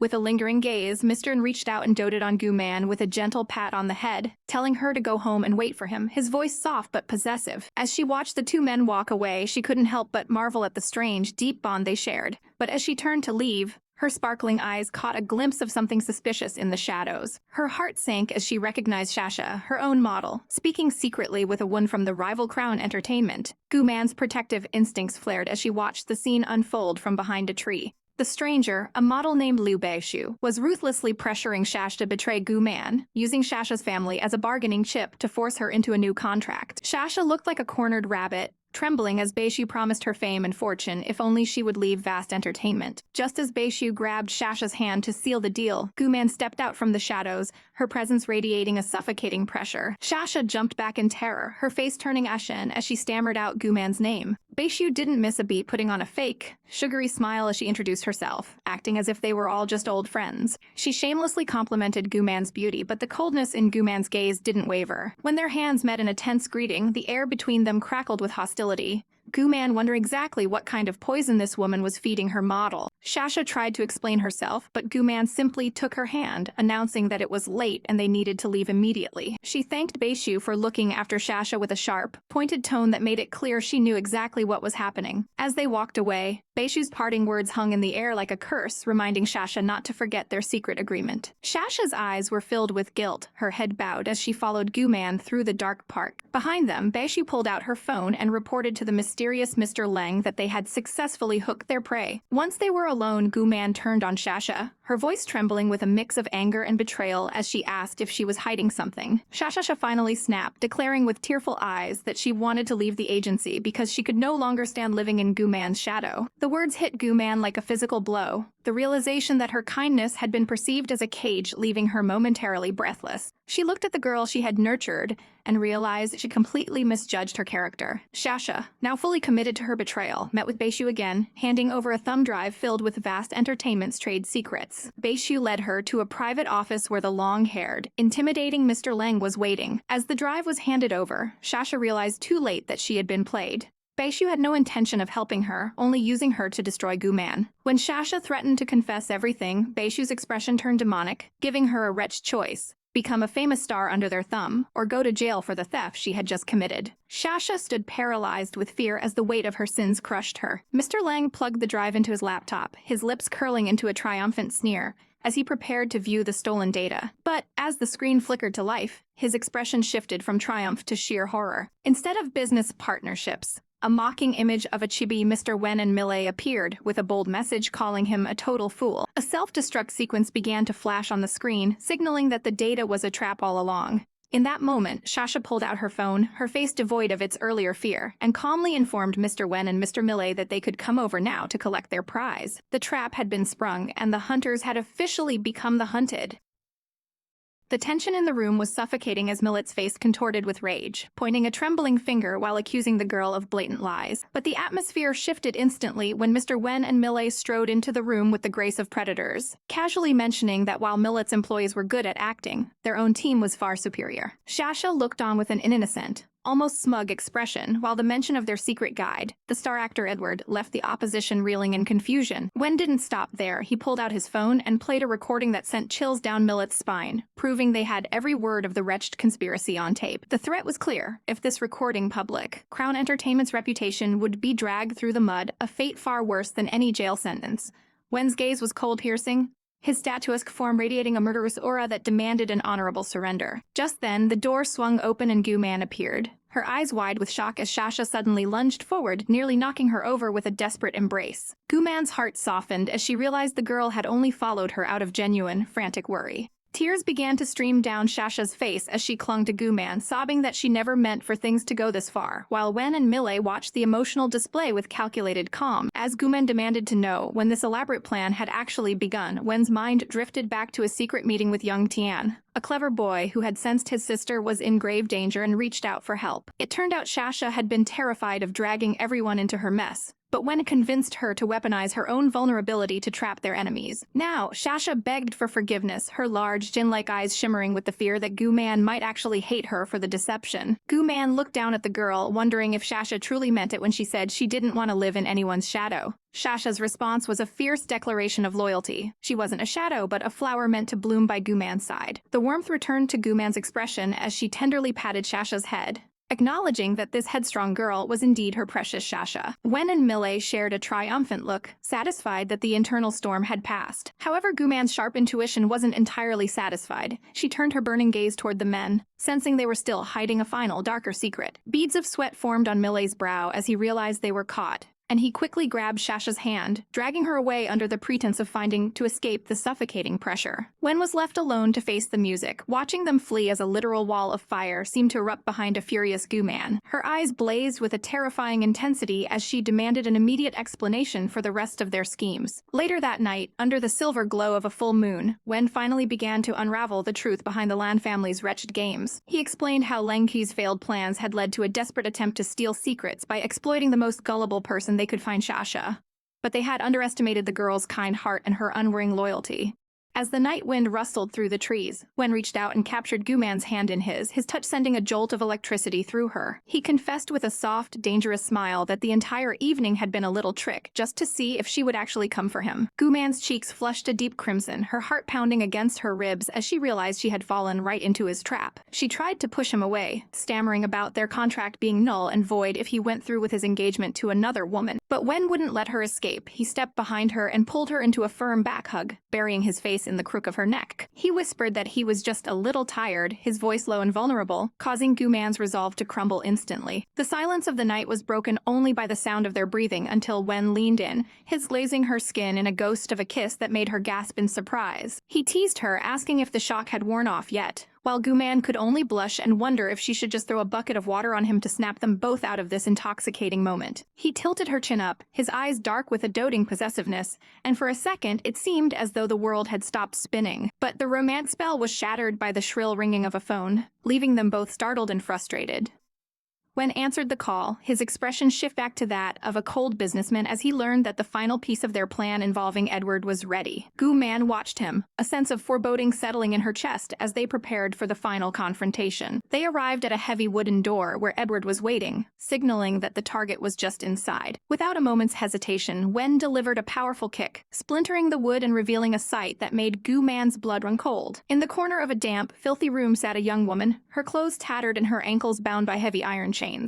This was Yukir, the hidden daughter of the Lan family who had been kept like a prisoner in a cold palace of neglect. The cruelty of the Lan family was finally laid bare as the police arrived, their sirens wailing in the night as they prepared to end this nightmare. Millet explained the sickening truth. Lan Fei had locked her own half-sister away to eliminate any competition for the family fortune. It was a story of greed and betrayal, involving a live-in son-in-law and a legacy built on the suffering of others. As Yukir stood in the doorway, the light of her newfound washing over her, she bowed deeply to her saviors, her eyes filled with a gratitude that words could never express. The Lan family was finished, and from its ashes, the Yu family would finally rise.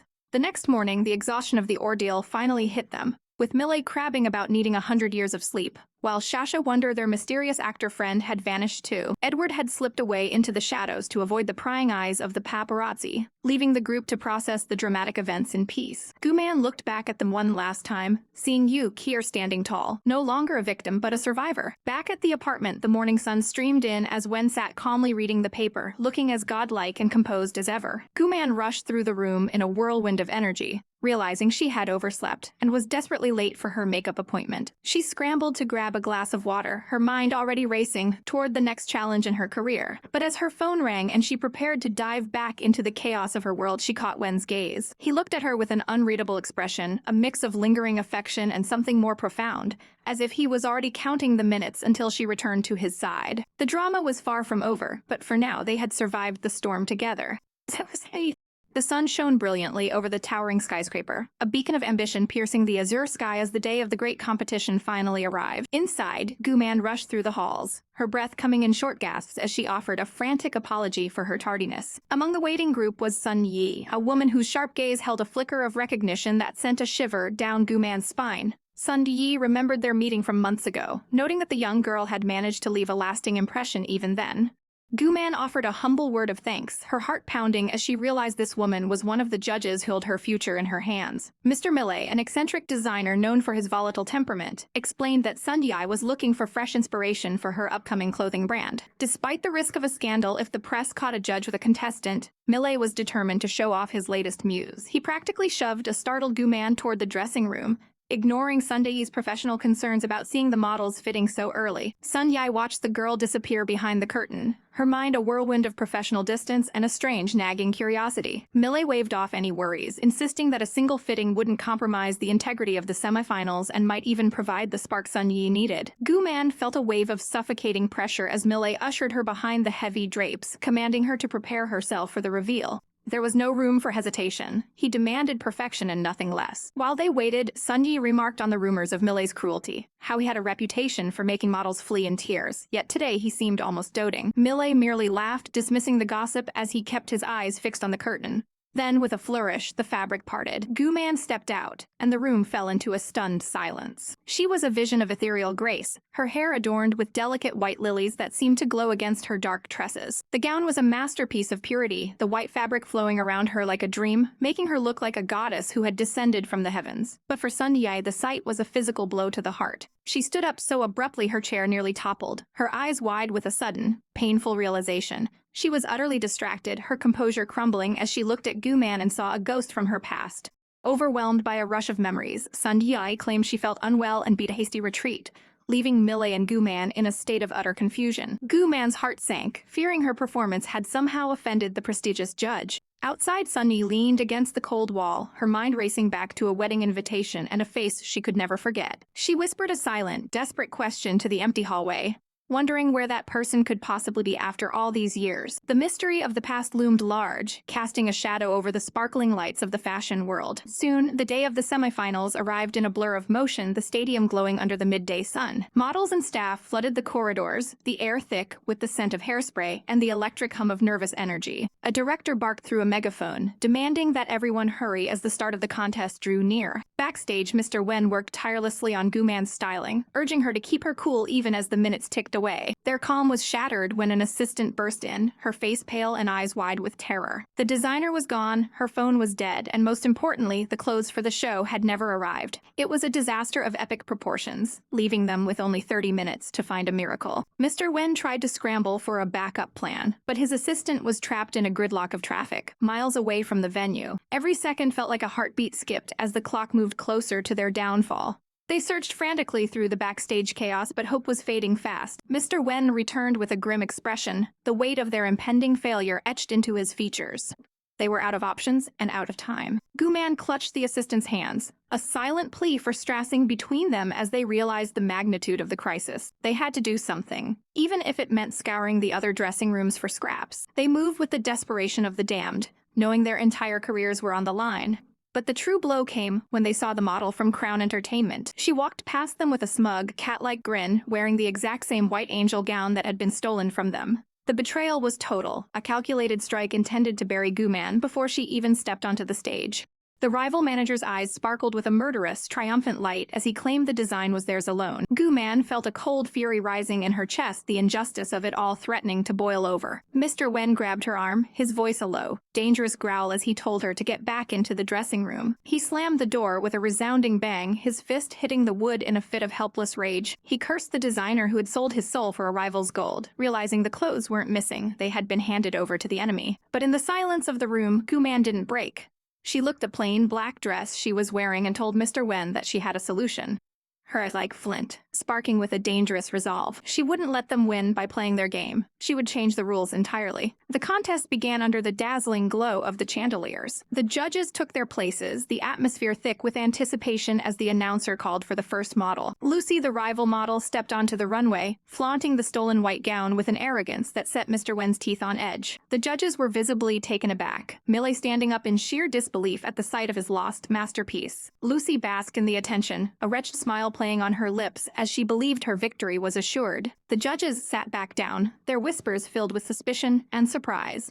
Then the announcement came for Guman. A heavy, expectant silence fell over the crowd. The judges leaned forward, their faces masks of intense scrutiny as the smoke cleared on the runway. Guman stepped out, and the world seemed to stop. She had taken the dress and, with a stroke of genius, had ripped and modified into a dark, starlit vision. She looked like a fallen angel, fierce and untouchable, the black fabric shimmering with 1,000 tiny sparks. The audience was captivated by her cool, intimidating aura, a stark contrast to the predictable beauty of the others. Millie realized with a start that she had weaponized the disaster, turning a plain garment into a high-fashion statement. Just 10 minutes ago, she had stood before Mr. Wen and told him to trust her, her voice steady as they tore into the fabric to create something new. The sound of the cloth ripping had been a declaration of war. Now, she was the star of the show, the crowd cheering for the model who had dared to be different. Guman's gaze was piercing, her beauty sharp and undeniable as she dominated the stage. Even the judges couldn't hide their approval, offering a subtle thumbs up as the applause thundered through the hall. Backstage, the rival manager's face twisted in a mask of suppressed fury. Mr. Wen met his gaze with a statuesque calm,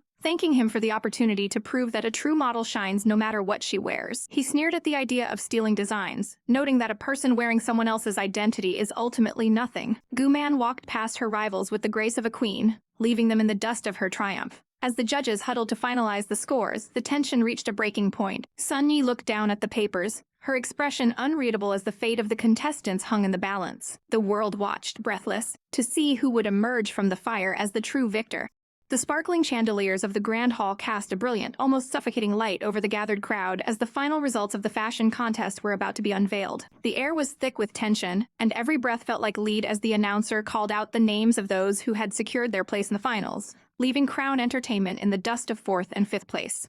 A cold shiver ran down the protagonist's spine. She had a wretched feeling that their hard work was about to vanish into thin air. Her heart hammered against her ribs as the first-place title was snatched away by their rivals, leaving her and Mr. Wen standing in a heavy, pregnant silence. Even the judges seemed moved by the gravity of the moment, their faces unreadable as they shuffled through their papers. A nearby rival couldn't help but twist the knife, mockingly pitying them while reminding everyone that only the judges held the power of life and death in this arena. It felt like a total defeat, a crushing blow to their pride as they prepared to walk away from the stage of their dreams. But just as the darkness of despair began to settle, a miraculous announcement cut through the gloom. There had been a change of heart, a rare exception made for a sixth model who had left an undeniable impression.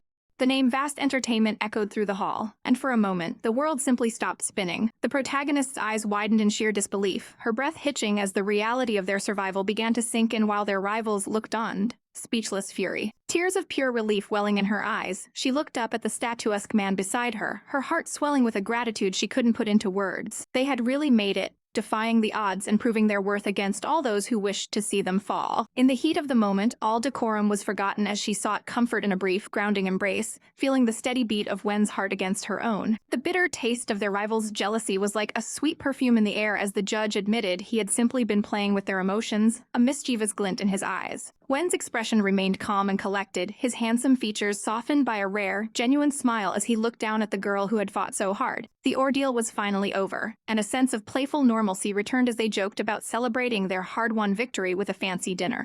But the night was far from over as Wen reminded her of a looming obligation. He was taking her back to the Gu family home that very evening. The transition from the glittering stage to the shadows of her past was jarring, her gaze hardening as she prepared to face the vipers in her own nest. The moon hung high in the night sky, casting a cold glow over the opulent Gu estate, a place that held more bitterness than warmth. Inside, the atmosphere was already thick with the scent of a brewing storm as her stepmother sat poised on the sofa, a mask of perfect elegance hiding her true nature. Her father paced the floor, his face etched with a fake concern that did little to mask his impatience for her arrival. When the doors finally opened, the protagonist and Wen entered like royalty, their presence commanding the room and casting the tawdry drama of the Gu family into sharp relief. She moved with a grace that was a direct challenge to them, her every step echoing with the quiet power of someone who had nothing left to fear. As they took their seats at the dining table, the clinking of silverware was the only sound in the suffocating silence. The spread was lavish, a performance of domestic bliss meant to impress their high-status guest, Mr. Wen. Her stepmother began her act, buttering up Wen with honeyed words while subtly pushing her own daughter into the spotlight as the shy and delicate flower. It was a pathetic display of White Lotus manipulation that made the protagonist burst into a fit of dark, mocking laughter. The stepmother's smile faltered, a bead of nervous sweat rolling down her temple as she tried to pivot the conversation toward the compensation the Wen family supposedly owed. Ru watched with a predatory smirk, her eyes gleaming with the hope of profit while the protagonist's mind raced to uncover the trap they were setting. Her father even had the audacity to play the role of the grieving, regretful parent, apologizing for the suffering he had allowed her to endure. She watched him with a cold, detached gaze, her heart long ago hardened against his empty platitudes. Wen, ever the protective shield, promised to stand by her side, his voice a low rumble of authority that seemed to rattle the very foundations of the room. The conversation took a turn for the worse when Ru, emboldened by the wine and the fake camaraderie, dared to ask if she could attend the anniversary of the protagonist's mother's death. It was the ultimate insult, a sacrilege that snapped the protagonist's restraint like a dry twig. She slammed her hands onto the table, the sound echoing like a gunshot as she roared that the wretched girl had no right to even utter her mother's name. The room descended into chaos as she stood her ground, her eyes blazing with a murderous aura that made the others recoil in genuine terror. Her father's twisted in rage as he scolded her for her lack of manners, while her stepmother retreated into the safety of a victim's tears. The meal continued in a state of icy hostility, every bite of food tasting like ash in her mouth as Wen watched her with a quiet, observant intensity. The father tried to smooth things over with a hollow apology to Wen, desperate to keep the powerful man on his side. But the real scheme was finally revealed when the talk turned to the company's financial ruin and supposed turmoil of the market. Ro began her carefully rehearsed performance, suggesting that the only way to save the family was consolidate the shares of the protagonist's late mother's company. It was a blatant power grab, a desperate attempt to strip the protagonist of her last remaining tie to her mother's legacy. Ro played the part of the selfless daughter to perfection, claiming she only wanted what was best for her father while hiding her claws beneath a sweet smile. Then came the final blow. Her father revealed that her uncle was circling like a shark, ready to buy the company by force if necessary. The protagonist's heart sank as the walls closed in, her father's cowardice and greed threatening to destroy everything she held dear. He claimed he was powerless to stop it, painting a picture of a sinking ship that could only be saved by her total surrender. She sat in a cold, calculating silence, her mind searching for a way out of the trap as her family watched her with bated breath. Wen suddenly rose, excusing himself to take a call and leaving her alone in the den of wolves. Her father didn't waste a second, pressing her to give up her shares for the sake of her mother's hard work. She bit her lip until it nearly bled, the pressure of the situation threatening to crush her spirit. But then, like a god descending from the heavens, Wen returned to her side. With a gentle, protective gesture, he wiped her hand and whispered that he had already handled everything. He had bought her the one thing she needed most: time. A look of absolute, terrifying confidence settled on his handsome face as he looked at the wretched Gu family, his power and influence finally turning the tide in her favor. And Gu Man's heart skipped a beat as the news of the company's salvation washed over her like a cooling rain. Her eyes wide with a mixture of shock and profound relief. Her father, ever the opportunist, urged her to show her gratitude to Mr. Wen, for his intervention was the miracle they so desperately needed to survive this economic storm. But as the two men shook hands, the atmosphere in the room grew heavy with the unspoken resentment of those watching from the shadows, their eyes gleaming with hidden malice. Her stepsister and mother could barely mask their disgust, their faces twisting into masks of pure envy as their carefully laid scheme began to crumble before their very eyes. Dinner was finally over, but the air remained thick with tension as Gu Man and Mr. Wen prepared the suffocating palace of her family home. The predatory gaze of her father followed them out, a hollow smile plastered on his face as he bid them a safe journey, though his heart was likely far from kind. Once they were gone, the facade shattered completely. Her wretched sister slammed her hands onto the table, her voice trembling with a mixture of rage and disbelief, because they were supposed to strip Gu Man of her company tonight. Her father's eyes narrowed as he revealed his hidden backup plans, explaining that while he hadn't expected Wen Haou to intervene, the game was far from over.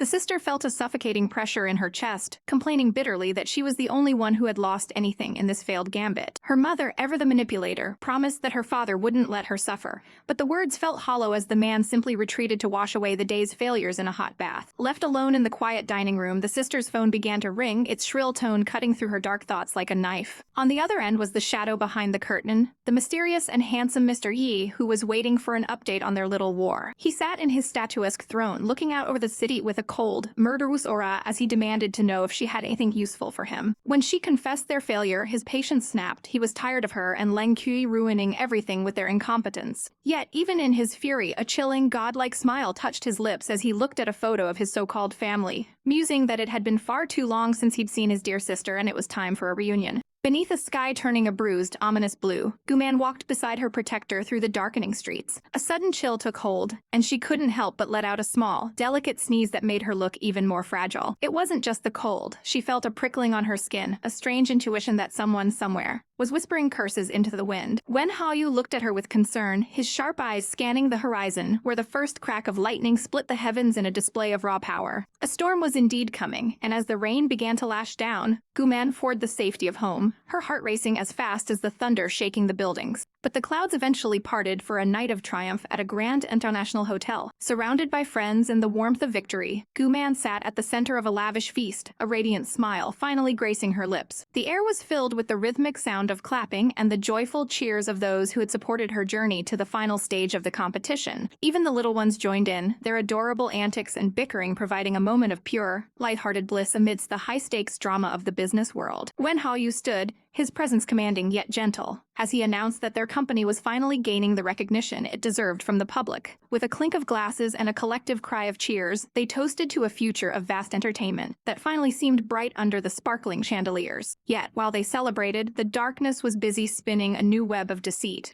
In a sterile office, Mr. Yi sat with his most loyal hound, the blue-haired Leng Kui, who appeared more like a fallen angel than a businessman. Leng Kui bowed his head in shame, apologizing for the break the enemy had caught during the last encounter. Mr. Yi's voice was like velvet-wrapped steel as he reminded the man of the 10 years of loyalty he owed since his life had been saved from certain death. Rising with a predatory grace, he handed over a small, dark USB draw weapon loaded with fake but devastating dirt that would surely destroy vast entertainment forever. Leng Kui took the device, his expression a mask of inner conflict as he held the power to ruin lives in the palm of his hand. Memories of a simpler time, of shared drinks and genuine laughter with friends, flickered through Leng Kui's mind as he stared at the wall. The weight of the USB felt like lead, a symbol of the wretched path he was being forced to walk. In a moment of sudden, desperate resolve, he cast the device away, the plastic shattering under his boot with a satisfying crack that echoed his own breaking spirit. He didn't notice the shadow in the cap watching his every move from the corner, her eyes sharp and knowing.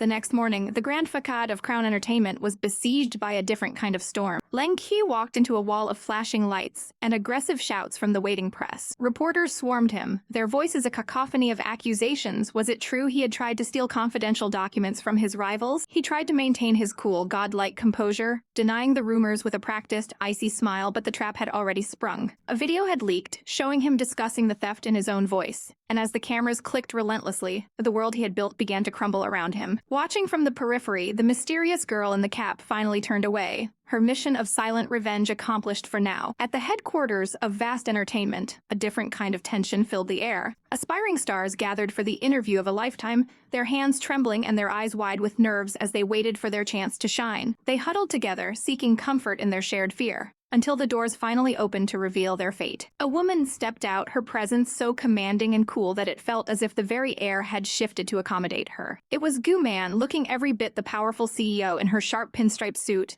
ready to lead the interviews with a steady hand. The girls could only in awe, their sparkling eyes full of admiration as they dreamed of one day possessing even a fraction of her stature, grace, and confidence.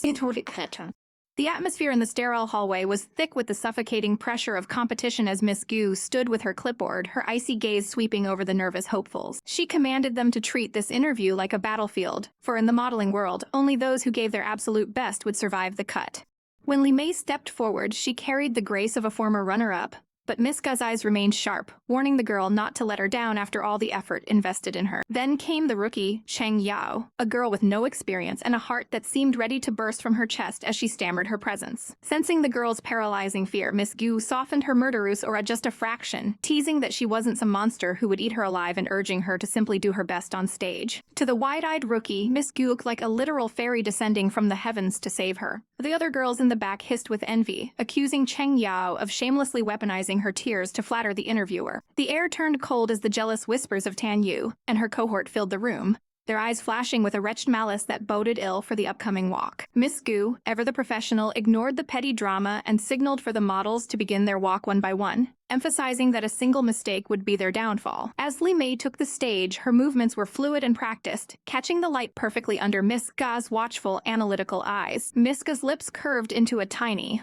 almost imperceptible smirk of approval as she watched the seasoned model perform. However, the piece was shattered when Tan Yu took her turn, her steps confident but her mind twisted with a dark intent. With a sharp, sudden movement that looked like a simple turn to the untrained eye, she positioned herself with a cruel smirk. Her eyes gleamed with a predatory light as she prepared to strike. Suddenly, a sharp cry echoed through the hall as a heel caught on nothing but thin air, sending a girl stumbling forward in a panic. In a blur of movement, Miss Gu lunged forward, catching the falling rookie as they both crashed violently to the hard floor. Cheng Yao was a mess of tears and apologies, her face pale as she realized she had nearly taken down the most important person in the room. Miss Gu took the girl's trembling hands, her expression unreadable as the rookie continued to sob that she had just lost her footing. But Miss Gu wasn't a fool. She knew that no professional, even a rookie, would trip so unnaturally unless something or someone had intervened. A heavy realization settled over the room as the weight of the sabotage became clear. Her gaze flickered toward Tan Yu, whose pink hair and innocent expression couldn't hide the flicker of panic in her eyes. The other models whispered in confusion, wondering what could have possibly tripped her on such a smooth stage.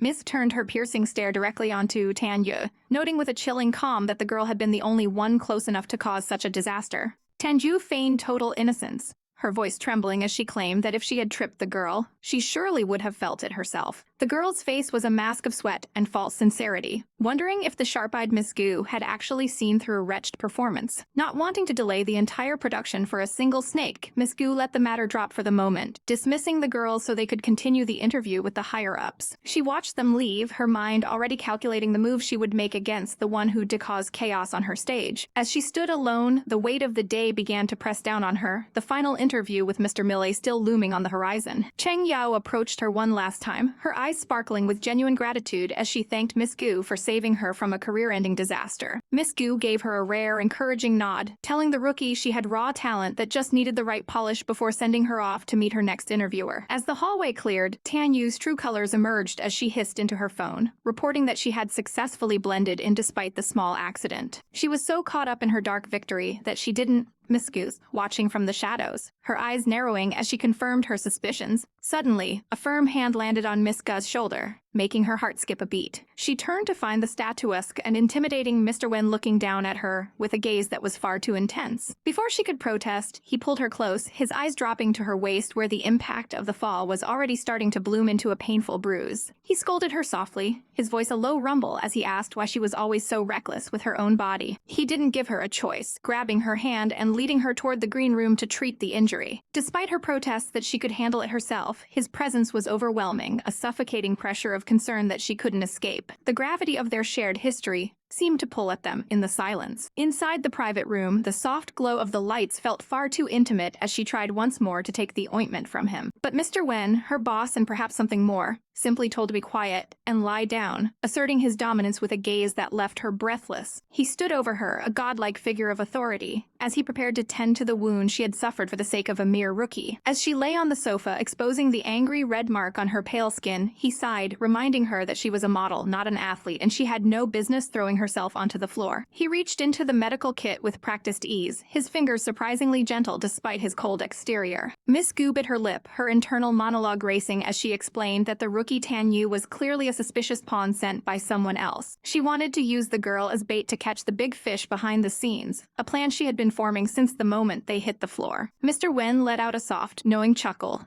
expression softening as he realized they were once again of the same mind. Miss Gu huffed, her cheeks flushing as she realized he had been testing her all along just to see if she was sharp enough to notice the sabotage. As he began to rub the ointment into her skin, the friction sent a jolt of electricity through her, causing her to let out a small, embarrassed cry. He told her not to move, his voice a soothing balm as he insisted that the medicine would help her heal faster. For a moment, the dangerous tension between them shifted into something tender, his eyes fixed on her with a protectiveness that made her chest ache. He leaned in close, his breath warm against her skin as he made her promise to protect herself better in the future. He couldn't bear to see her hurt again, his words carrying a weight that went far beyond a boss-employee relationship. Miss Gu tried to play it off with a joke about her taekwondo skills, her face heating up as she tried to reclaim her composure. But the romantic moment was shattered when the door flew open and her friend burst in, her eyes widening behind her glasses as she took in the compromising sight. The two on the sofa froze like deer in headlights, the intimacy of the room suddenly feeling like a crime scene. The friend immediately covered her eyes with her clipboard, shamelessly backing out while chirping that she hadn't seen a single thing and they should definitely carry on. Miss Gu scrambled to her feet, her face a bright crimson as she fled the room, leaving a frustrated Mr. Wen behind to deal with the meddling intruder. He sighed, wiping the excess ointment from his hands as he glared at the door, clearly annoyed by the terrible timing. His friend just laughed it off, claiming she knew him far too well to be fooled by his cold facade. But her expression soon turned serious as she dropped a bombshell about Leng Kuai being forced out of Crown Entertainment. The air in the room turned frigid as she revealed the identity of the one behind the ruthless purge Miss Gu's own uncle. The revelation hit like a physical blow, a reminder of the dangerous family web that Miss Gu was still entangled in. Her heart hammered against her ribs as she realized the war was only just beginning, her eyes reflecting of fear and cold determination as the shadows of the past closed in. Just 24 hours ago, the sun set over the towering glass monoliths of the city, casting long shadows that mirrored the heavy thoughts weighing on Millet's mind. As she gazed out from the high-rise, she found herself worrying about something as mundane as care, a stark contrast to the corporate storms brewing around her. Her momentary shattered by a voice that shouldn't have been there, a name that tasted like a bitter memory on the air. Millet's eyes widened behind her glasses, breath hitching, as she came face to face with the woman in the black cap who had once been so close. The air grew thick with unspoken accusations as Millet demanded to know what she was doing there, her voice laced with a coldness that could cut through steel. The intruder didn't flinch, her gaze steady as she pleaded for a moment to talk, but Millet's heart was a fortress of ice. There was absolutely nothing left to discuss, Millet thought, turning her back with a sharp, dismissive movement of her silken hair. Yet, the mention of old times and the sheer desperation in the woman's eyes forced a crack in her resolve. For old time's sake, she would listen. They moved to a secluded park bench where the golden light of the afternoon felt like a mockery of their tense reunion. Millet sat with arms crossed, her posture rigid as she granted a mere 5 minutes of her valuable time. Then the bombshell dropped. Theft of Crown Entertainment hadn't been an act of malice, but a desperate move by a woman whose hands were tied by a hidden force. Millet scoffed, her patience evaporating like mist in the sun as she prepared to leave this wretched conversation behind. She stood up, her silhouette sharp and unforgiving against the backdrop of the trees, but a hand shot out, fingers clamping onto her wrist in a frantic attempt to keep her from walking away. Millet's reaction was visceral, a sharp cry of protest as she violently slapped the hand away, her eyes flashing with a mix of fury and disgust. The woman's voice trembled as she confessed that her very life had been saved by a man she was powerless to disobey. Millet demanded the truth, her gaze piercing as she asked for the name of this mysterious puppet master. The answer was a name that carried the weight of an empire, Yamo, the formidable president of the Yi Group. Millet's mind raced as she tried to comprehend why a titan of industry would target her fledgling company. But the final piece of the puzzle was the most shocking of all. He was Gu Man's uncle. The weight of that revelation lingered in the air as the two women sat in a silence heavy with the ghosts of their past. Fast-forwarding back to the present, the atmosphere was just as suffocating as Millet sat in a plush office, recounting the web of internal Yi family conflicts to her ally. The danger surrounding Gu Man was no longer a shadow, but a tangible threat that made Millet's brow furrow with intense worry. They couldn't wait another second. A call had to be made. Miles away, Gu Man was finishing her workday with a bright smile, waving a cheerful goodbye to her colleagues as the sun began its descent. The sudden ringing of her phone broke the rhythm of her departure, a call from Mr. Wen that felt like an omen. She answered, her voice soft and questioning, wondering what could be so urgent that it couldn't wait. They agreed to speak once she reached the safety of her home, and as she hung up, a cute, playful expression crossed her face, unaware of the predator waiting in the tall grass. That playfulness vanished the moment she spotted a statuesque man leaning against a car, his presence exuding an intimidating aura. Her heart hammered against her ribs as she realized who it was, her uncle, the man who held the strings of her fate. He offered a dinner invitation with a voice that was smooth as velvet but held the cold edge of a command. He smiled at her, a handsome, godlike mask that hid a soul colder than the winter snow.